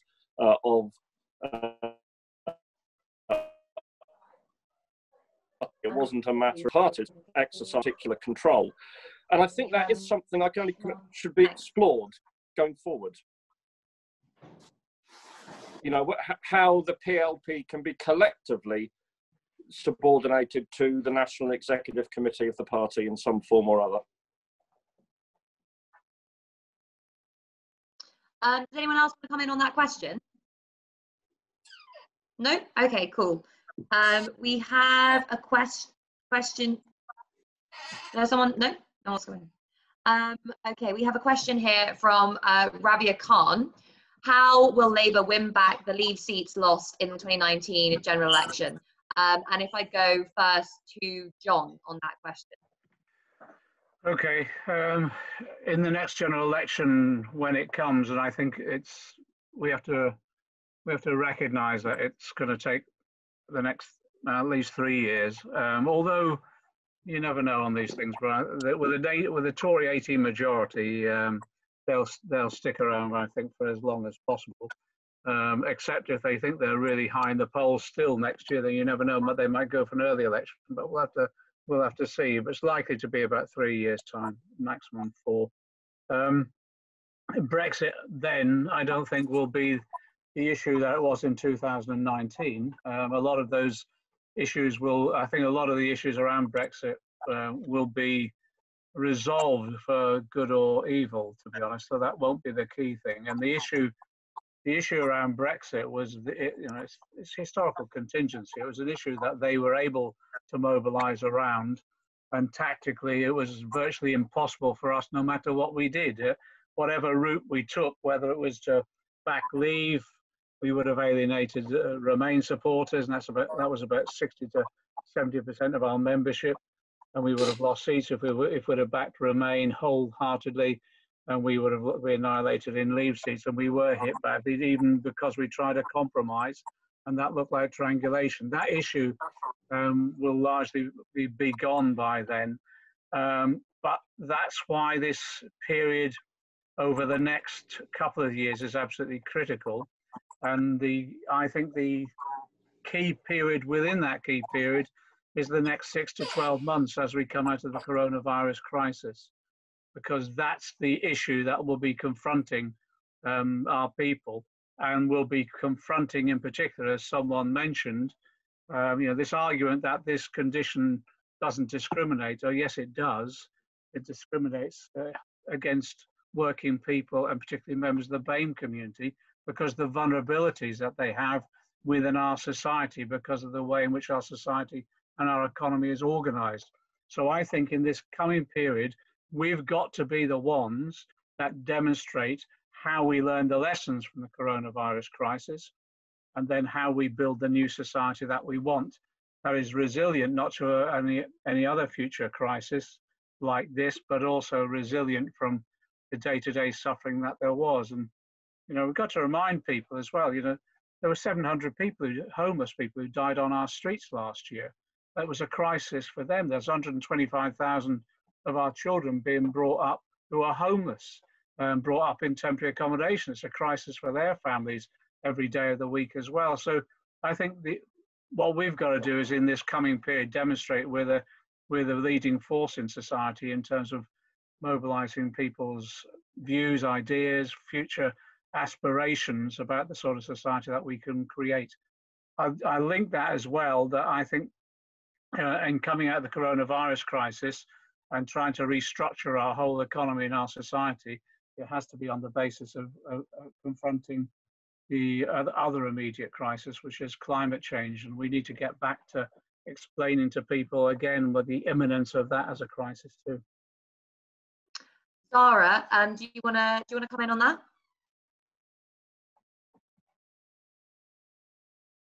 You there, Zarah? Yes. Yeah, okay, cool. I think I've been unmuted. Just echoing what John has said about the next election, which won't be a Brexit election.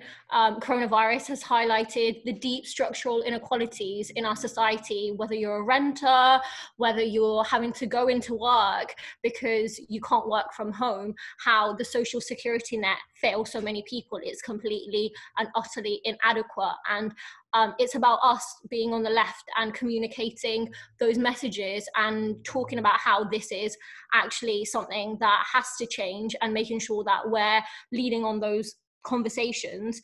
We need to therefore be advancing socialist politics and principles, uniting working people, making sure that we never lose the link with trade unions, working with tenants organisations and tenants unions, which are building, all over the place. We've got a new Acorn branch setting up in Coventry, for example, and wherever we go and whatever we do, we're forwarding working people's interests. And I think coronavirus is really an opportunity to look at how society is not working.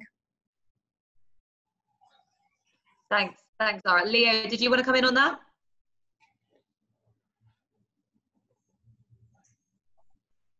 You're muted, Leo. You need to unmute yourself. Trying to, there. But the question was posed in terms of how we're going to win back those constituencies that were lost.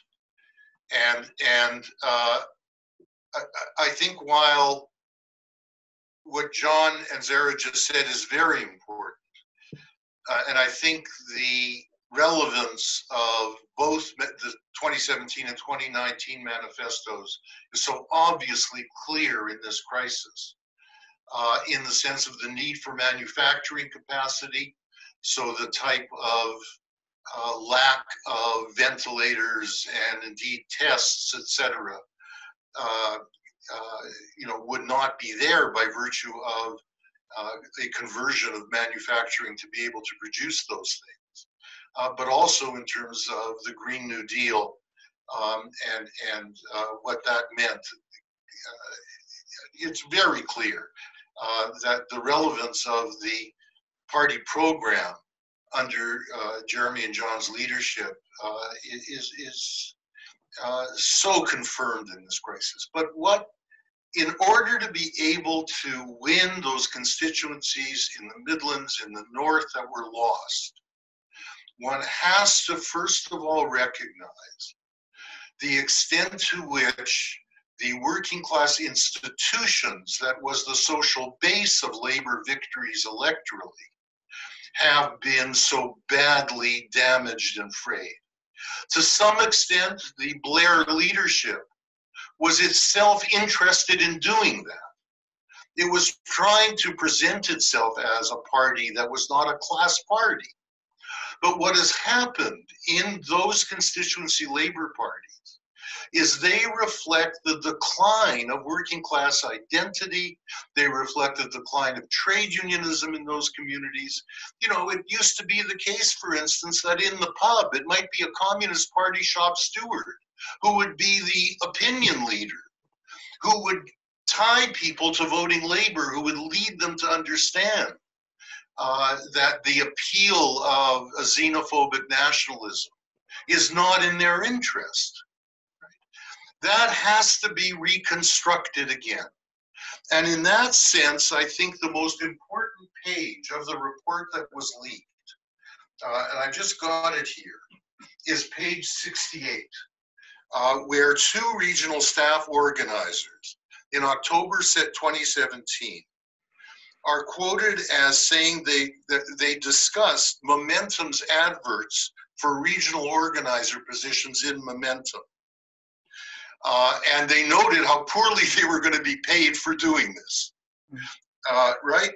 And then they said, that said, even though they're going to be badly paid, they will be doing our job, but they'll be motivated. And one of them says, I think they will do the groundwork we cannot be arsed doing. And they will engage the members in a way we cannot be fucked with. I'm quoting them. They are going to be so motivated. That is at the core of the problem. Not the prejudice against trots, not the definition of all of us as whatever the hell that means, trots. It's the failure for the party to be organizers. Now, one has to say that same problem exists in the unions. And if the Labour Party is going to be a class party and is going to be able to do this, it not only needs momentum to play that role in eventually getting the party to play that role, the unions need to change themselves into being organizers again. And this must be said, changing the Labour Party into a vehicle of working class reformation cannot take place unless the unions at the base are part of that project in a way that they have not been able to be. And that applies even to those left-led unions. Grace, could I just come back on that point, if I can? Because I completely concur with exactly what Leo has said. On the community organiser front, that they blocked their development and recruitment, as I say, for virtually 2.5 years, and we only got through, I think it was about 50 in the end, so nothing on the scale that we wanted. And they blocked them because it was a threat to the power of the regional officers and the bureaucracy that they faced. That's the first thing. The second is, and Zarah will come in on this one, all the work around the community organisers wasn't the traditional work of, just getting people ready for an election, knocking on doors. It was about community campaigning. That's the first thing. The second thing is, the other thing as well, is actually working with a number of the unions, and Unite have been good at this. Unite community branches were incredibly effective in many areas. But the smaller unions like IWGB on the precarious work campaigns, the bakers on the McDonnell's campaign. So that sort of stuff, where unions have had a profile is around those sorts of areas of work. But what's interesting at the moment, where in many areas we don't have that sort of trade union structure as on the scale we used to have with active trades councils, what's interesting, new structures are emerging largely in the voluntary sector. And what I've been doing CLP meetings, every other Saturday we were doing town meetings talking about the local economy, etc. But it's interesting, the coronavirus crisis, it is Labour Party members who are populating the voluntary sector that are rising to the challenge of the coronavirus. So alongside the sort of traditional organisational forms of trade unions and the local party branches, etc., we are now, I think, and the Labour Party are populating that whole voluntary sector area. And that again gives us the opportunity then, like as Zarah has referred to, Acorn and places, issues like housing and other issues like that. We've now got new organisational forms that we can, well, not only use to tackle the particular problem, but use them then to evolve the debate and discussion about what socialist practice is all about at the local as well as at the national level. Right, I've got a question here for Lotte, which is that we've seen a mass mobilisation of young people in the youth climate strikes. How should Young Labour be engaging with this movement post-lockdown? How can we engage environmentalist young people in the Labour movement and develop their politics in an eco-socialist direction? Good question. Right, well, Extinction Rebellion, I think there's a lot of legitimate criticisms for them, but, you've got to give it to them. They pulled off an incredible feat putting climate change onto all of our agendas. And, it's hugely, young movement, but hugely a middle class movement, and, very legitimate criticisms that they targeted their action, largely at working people, and, in doing so, alienated the working classes. So I think Young Labour and the Labour Party have a huge role to play in, directing that to who really is causing our climate change, big businesses and such. Like the Labour Party has been somewhat separate to this movement, and I think a lot of young members of Extinction Rebellion have felt really disenfused from us by our criticisms, and I think we need to be a lot more open to them being a part of our structures.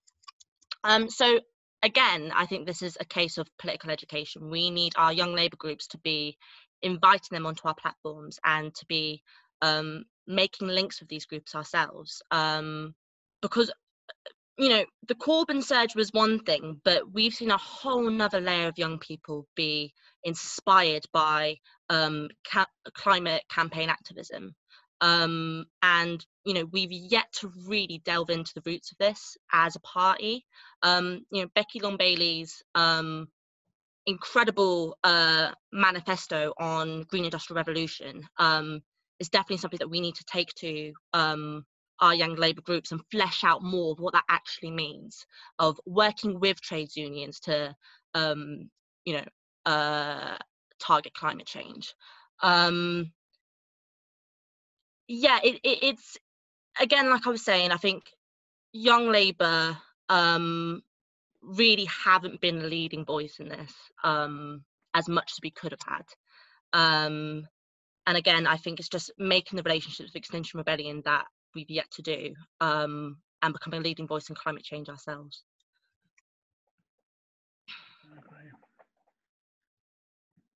Okay.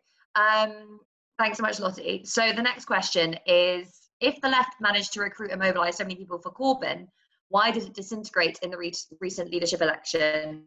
And why did Rebecca Long-Bailey get only a small number of votes? Tough question.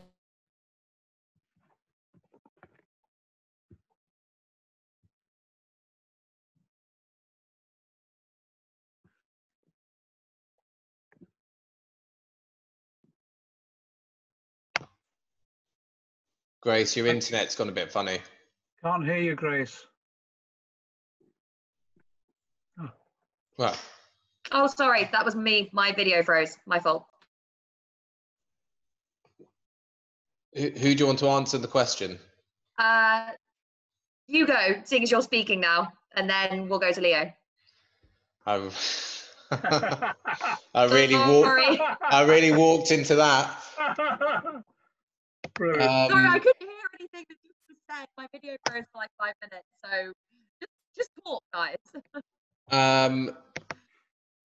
So I think there was a lot of understandable demoralisation after the defeat in December, which made the path to victory for Becky or for any left candidate narrower, but I think still possible. But Keir got out the blocks very fast, and he had a great first month of his campaign.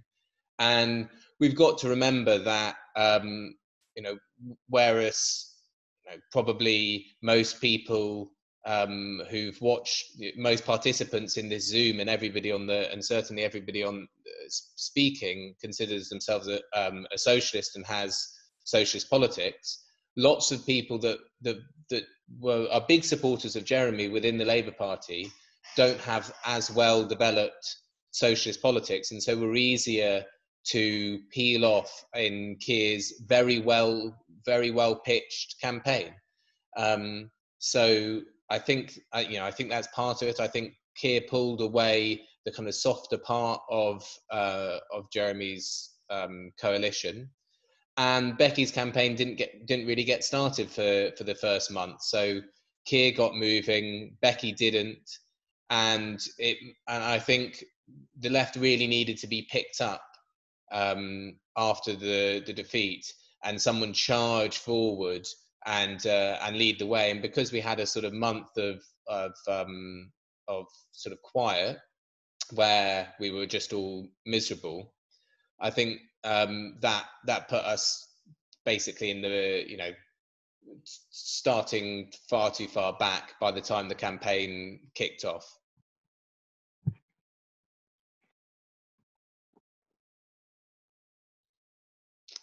I throw to John, as you're not muted.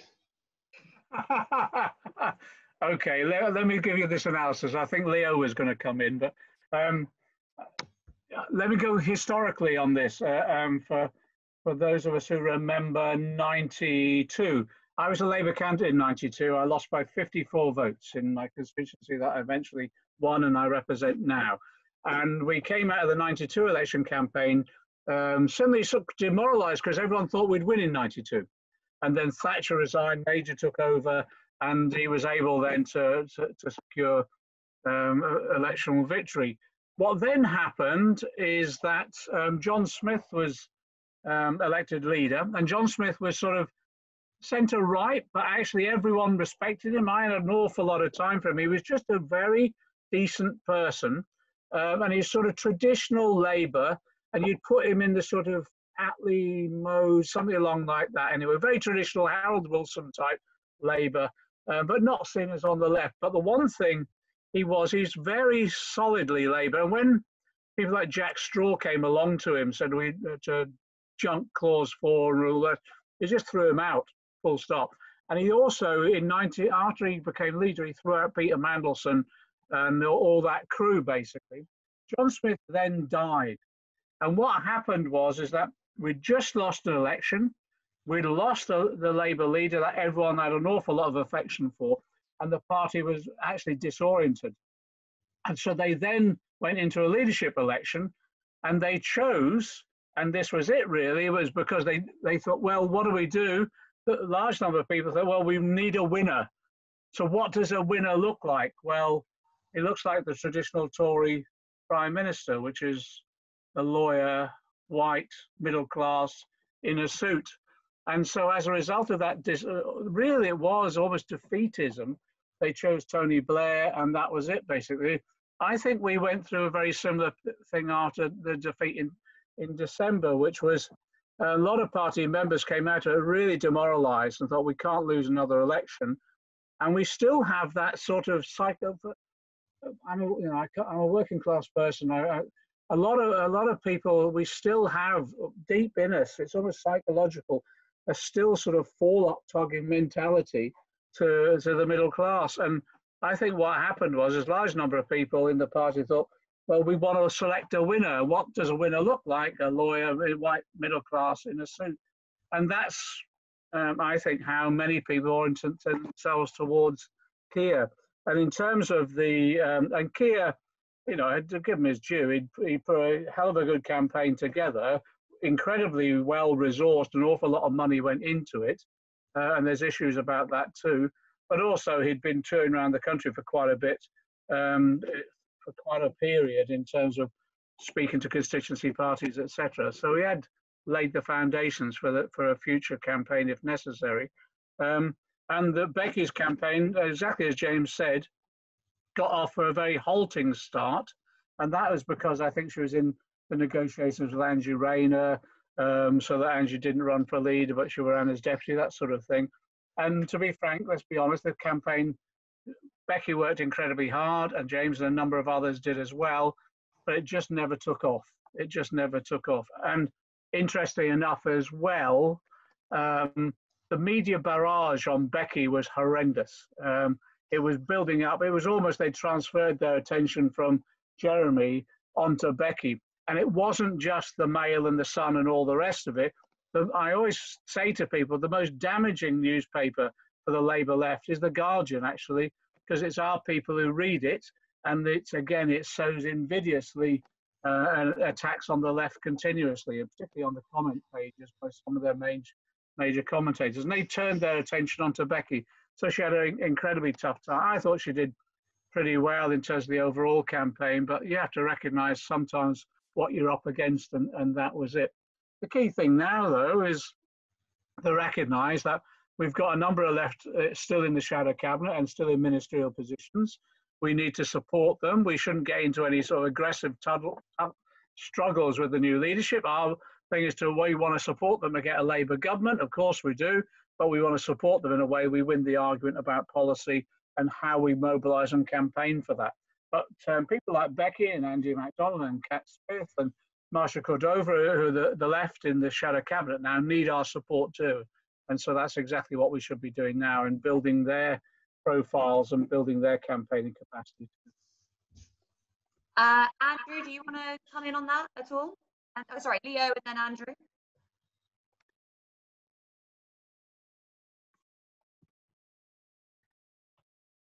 I'm waiting to be unmuted. You're unmuted. Oh, good. Okay. I really would rather ask a question rather than pretend I have an answer to it. And that is, to what extent did Starmer's support for a second referendum factor in his attractiveness to those young supporters of Jeremy, who also supported Remain rather than Leave? And it kind of picks up a point James was making. I was on a platform at the last Labour Party conference, a Young Labour and Unite joint meeting, and we recount this in the book actually, with McCluskey. And there were about 150 young people in the room, and McCluskey turned on them at one point and said, "What are you? Are you Remainers? Are you Leavers? Or are you Socialists?" And almost as a person, they all got up and applauded with great enthusiasm to be able to define themselves as socialists. But I wonder how deep that was. And you know, this raises the question of what kind of political education did Momentum do? How effective was the TWT beyond the fringe meetings it organized at conference, or the festival, the marvelous festival it organized at conference? To what extent was there enough political development going on amongst those people who mobilized, young people especially, who were mobilized behind Jeremy, joined Momentum, etc.? I can answer the point about young people. The answer is no. From the internal polling on Becky's campaign, the younger people were more likely to support Becky. Younger party members were more likely to support Becky. Her support did skew in the same way that Bernie Sanders' support skews towards the younger and towards those on lower incomes. The issue in the election, though, looking back on the leadership election, what I was staggered at was the numbers of people who didn't vote at all. And that, I think, reflects demoralization after the general election and people not picking themselves up fast enough. On the political education front, the more Leo raised it, the more I look back. And I can remember when we were trying to get the issue around the HQ was that appointments were largely controlled by those elements that we see in the report at the moment. And where we did get people into HQ in some roles, particularly around the political education or social media roles and all the rest of it, they became incredibly isolated. And then you hear stories about how, well, quite brutally that they were treated in that isolation. So you can see how the last thing the Labour Party wanted was any form of active political education role coming out of the headquarters. I think TWT, I agree, TWT is a great initiative, and we were talking with them last year about how they don't just become a event at conference, but more widely, right, and almost a daily occurrence all around the country, and we're trying to get resources in them for that. And that's exactly where they need to go now. And if we could have got the TWT simply being the Labour Party educator, it would have transformed things, I think, within a matter of a couple of years. But there was no way the existing bureaucracy was ever going to allow that. And Jenny herself, when Jenny was appointed General Secretary, immediately she was appointed. She encountered opposition within her own, you know, even within the building when she walked in. It was quite remarkable, really, how difficult it was for anyone we appointed into any position working within that HQ. And this report confines it all.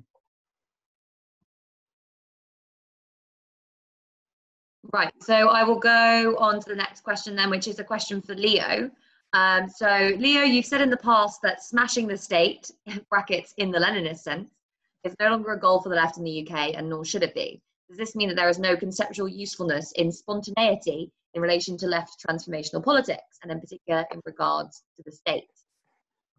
Luxembourg. No, there's room for spontaneity. There's certainly room for street mobilization. But the notion that you transform capitalism by smashing the state, or indeed that a transition to socialism involves doing away with the state, is, I think, harmfully misleading. In fact, the task before us needs to be how do we get into a state which is structurally capitalist in its very pores, and learn how to change it. Any complex society is going to require coordination, and indeed in the 21st century we desperately need democratic planning more than ever. This virus, this pandemic shows it in every state in the world, but of course the great ecological crisis that is a longer run one cannot possibly be addressed without democratic planning. So I simply think that the old insurrectionist notions, and I think the largely rhetorical ones that came out of the late 19th century about smashing the state, are not of a great deal of use. In terms of where to go with that, however, I think that the book quite a number of times makes the contrast between what happened in the party after the defeat of the Labour government in 1970 and what Jeremy Corbyn had available to him after the defeat of the Labour government after 2015. The National Executive Committee, led by Benn and Heffer, between 1970 and 1973 had 80 policy committees developing alternative policies, most of them oriented to different policy formats, but some of them oriented to how state apparatuses would have to be changed to implementing this. Jeremy had none of that. Of course, the whole National Policy Forum was created by Benn in order for there not to be that capacity inside the party apparatus. And it was not reconstructed. And this meant that virtually all policy development had to be done out of John's office. And yes, they did a lot and it was impressive. But the party hardly contributed at all. And I don't mean that just in terms of what other policies, in what way did the state need to be changed? And you need the type of party that is developing that question and party members' capacities to contribute to it. I have to say that I think a problem with spontaneity, with the movements, is they don't take that as their responsibility either. And you saw that very much with the Syriza government. They're very good at protesting outside a ministry office. But in terms of taking responsibility for how that ministry would need to change to be able to implement what they want, that is not something that the people who appear at in the protest movements seem to see as their responsibility. We have got to get past this. Andrew, you indicated you want to come in there? Sorry? Oh, sorry. Did you say you wanted to come in there? You had your hand up. Sorry, me? Yeah. Yeah, sorry, I didn't hear you there, Grace. Yes, I mean, I do think, of course, smashing the state is, as Leo said, a sort of 19th century or up to 1917 and not much further concept. And the idea of insurrection is purely fanciful. But I do think we need to take the question of the state very seriously and the organised power that it would deploy. I mean, it's not much of a leap of imagination to consider the obstruction that the government led by Jeremy and John would have encountered. And I mean, I got rather pilloried a year or two ago for even referring to the existence of the deep state, the military and intelligence services and civil servants, and how they would not be well disposed towards a left-wing government, and how there would be all sorts of obstructions put in the way, undemocratic obstructions, to try and thwart even a stable parliamentary majority. So I think preparing for political confrontation with extra parliamentary centres of class power is an essential part of any thinking about socialism. It is not just a matter of electing a parliamentary majority or getting your policies right. You have to think about how you will mobilise forces around a left-wing government, forces on the streets, in the workplaces, in the communities, that can sustain that government and give it the muscle, if you like, to overcome what will be resistance from the state. And I don't often paraphrase Trotsky, but to paraphrase him, we may not be interested in the state, but the state is very interested in us. And if we have to, you know, we have to think, I mean, as part of the preparation for confronting capitalism, as to how we confront its organised class power, as well as its economic power. Thanks, Andrew. I will just ask the panel, I mean, does anyone on the panel have any questions for anyone else on the panel before we go to one last question?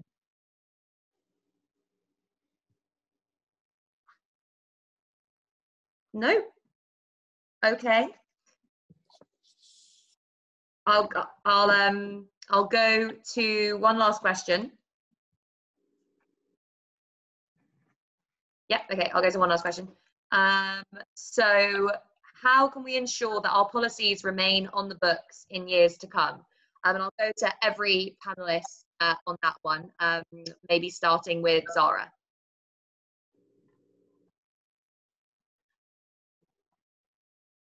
Oh, okay, I'm muted.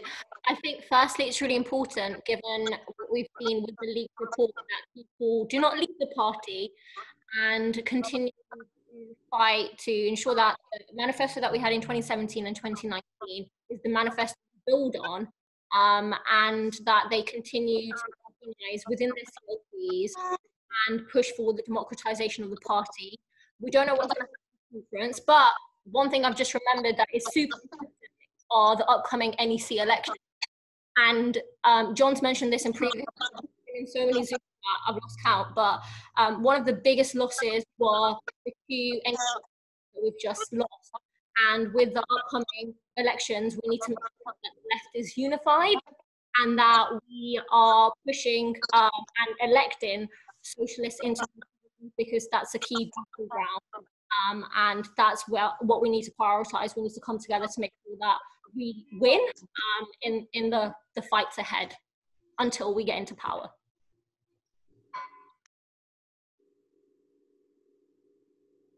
Thanks. So Lotte, do you want to come in next?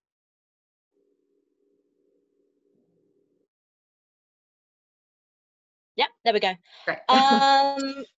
Yeah, well, you know, of course, completely agree with what Zarah was saying. You know, there's been many calls of people saying that they think they're going to leave the party now, that this isn't the place for the left. And the Labour Party is the only place for the left. And you can't leave. And in fact, you know, we haven't got Corbyn leading our voice anymore. So, you know, the pressure's now on even more for us to get involved in our CLPs. I think we sort of lost this as our tool down the lines of the Corbyn project, and people became, you know, less and less involved in the project of actually revitalising them. And it's so essential. Get involved in your CLPs, get involved in your trades union branches. You know, of course, we've got to unify behind Keir Starmer, but, you know, it is for us to make sure that he is accountable to, you know, keeping our manifesto at the centre of everything he does. And we can only keep him accountable, staying in the party and being a loud voice within our CLP. So it's about making sure that we stay at the heart of our structures, even if we have lost our leadership. James?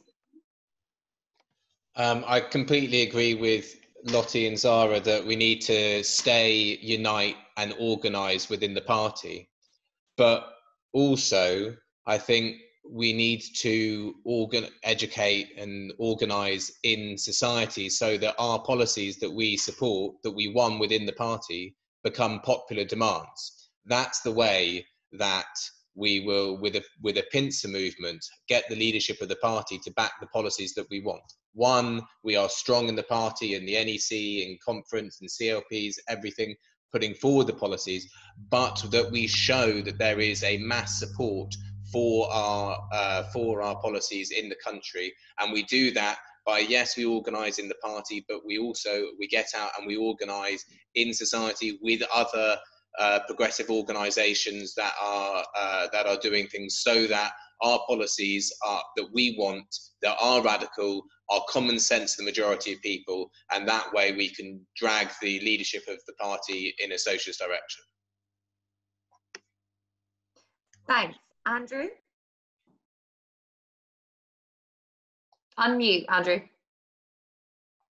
Yeah. I suppose there's two answers to the question. One is, if you look at the NHS, that's more than 70 years old now, and despite the Tories' best efforts and wishes, they haven't really destroyed its fundamental basis or ethos, because it works. It works for people, and it represents a sort of decommodification of one of the essentials of human society, health, and has been enormously popular, and its impact spreads across almost the whole of society. So it's now embedded, and it's very difficult even for right-wing Tories to find a way to undermine it. The other answer as to how you can keep your policies there over the years is to change the system of class power in the country. While you're in a capitalist society, no gains are permanent. Under a socialist society, what the NHS represents in the field of health could be extended to many other areas of life as well. John, do you want to come in on that?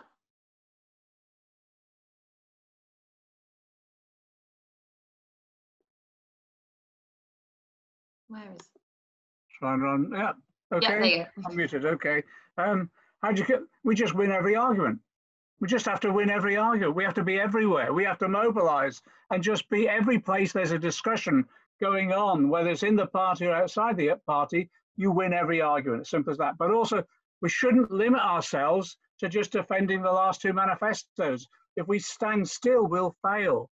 We've got to be the people who come up with the next wave of radical policies. So you don't just build a defensive mechanism, you go forward. And I just think that the tragedy of coronavirus and its outbreak has opened people's minds up to actually thinking much more radically than it is. One sense of irony, I have to say as well, a lot of the right wing were having a pop at us for about free broadband and bringing it into public ownership, etc. It's probably one of the most popular policies during this period that anyone could think of. But again, what we do not stand still. Make that more radical. I want to be coming up with much more radical policies for the future, and then some of the right will be defending the 2019 manifesto as the status quo. And I think that's the way to do it. Just win every argument. Can I say about the lost leadership of me and Jeremy? We're not going away. We're not dead. We're actually going to involve ourselves in that debate. And you'll most probably get sick to death of seeing us both, because we'll be touring around trying to win the argument wherever we can. There's a few notes been coming up about, well, we've got hostile constituency parties. I think we should do analysis of where our strengths are, where our weaknesses are, not just in terms of the nature of the party, but also even geographically, so that we look at focus work on the ground as well to win the arguments in those particular areas. So as we win the argument for democracy in the party, we've got that mass base operating effectively all the time and not at every level. So yeah, win the argument, because that's what we're going to do. I don't think I'm the only one extremely relieved to hear that we're not going to be seeing the end of either you or Jeremy, John. So yeah, Leo, can we finish with you? Well, I think the parallel here is 1931 to 1945. After every major economic crisis that capitalism has gone through, the Labour Party has thrown up a person of the left, a socialist, as party leader. Lansbury, after 1931, after the Labour leadership, the Labour government embraced austerity and entered a national government, you had the radical pacifist socialist George Lansbury elected as leader of the Labour Party. Michael Foot eventually became leader of the Labour Party out of the crisis of the 70s. And although it took a little longer in the case of Jeremy, the effect of the 2008 crisis and the complete discrediting of New Labour as a result of it led to Jeremy's election. Why 1931 to 45 is so relevant here is that Lansbury resigned in 1935. Partly because he was a pacifist and the party embraced rearmament, and a much more responsible leadership emerged. It was that leadership which saw itself as much more centrist than Lansbury was, which kept the policies, the radical policies that were adopted by the party between 1931 and 35, largely kept them in place. And then when they were validated by the Second World War, all of the things that people said the state couldn't do in 1931, the state did with a vengeance, and much more, of course, during the war. And that validation led the much more responsible Labour leadership to largely introduce those policies of nationalization, the National Health Service, etc. That said, they introduced them in a way that did not maintain their transformative potential. As John often said in his wonderful speeches, even at party conference, and certainly to the World Transformed when he was Chancellor, the nationalizations were crucial, but what they lost was the dimension of industrial democracy that had been so alive in the debates and the discussions in the labor movement in the 1930s. They were introduced, in other words, those nationalizations in such a way that the people who were working in those nationalized industries didn't see them as run any differently than they had been when they were privately owned.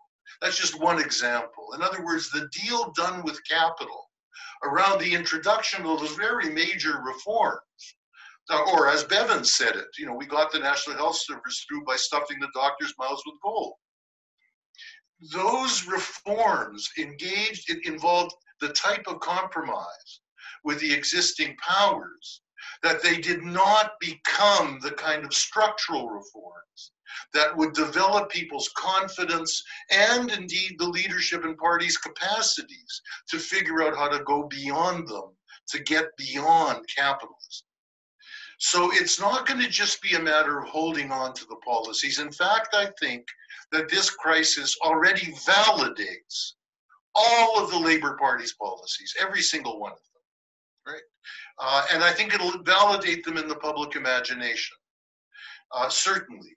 But they will have to be introduced in a way that opens up space for further, more radical reforms. And in that respect, I think this crisis points to the most important one that was not introduced under Jeremy's leadership. Jeremy, as we know, was a leading advocate of doing away with Britain's nuclear deterrent. Just at the time that a fortune is being spent on the renewal of Trident, the nuclear submarine. Right? That never became Labour Party policy. It didn't become Labour Party policy largely because the unions in that sector were not serious about conversion.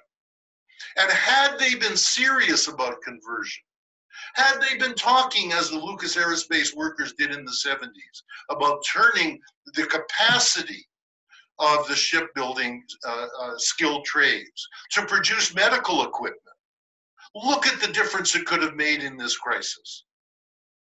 So again, we have to go beyond the policies. I agree with John, it's not a matter of standing pat, but it's ones that need to involve a change in the union leadership as much as in the party leadership, in the union membership as much as in the party. Thank you so much, Leo, and thank you so much to everyone on this panel. This has been a really incredible discussion with like tons of amazing comments and contributions from everyone who's been watching as well. I'd just like to remind everyone that you can buy Searching for Socialism on Verso right now. It's 50% off if you go to bit.ly/Verso50. Buy the book, tell your friends about the book, not in person though, solely online. Spread it around Twitter, share it, and obviously read it, because it's a truly brilliant contribution. And thank you so much, everyone, for tuning in. And I hope to see some of you on Zoom calls where we are organising and putting into practice the things that we've learned today over the coming weeks. Thanks, everyone. Bye-bye.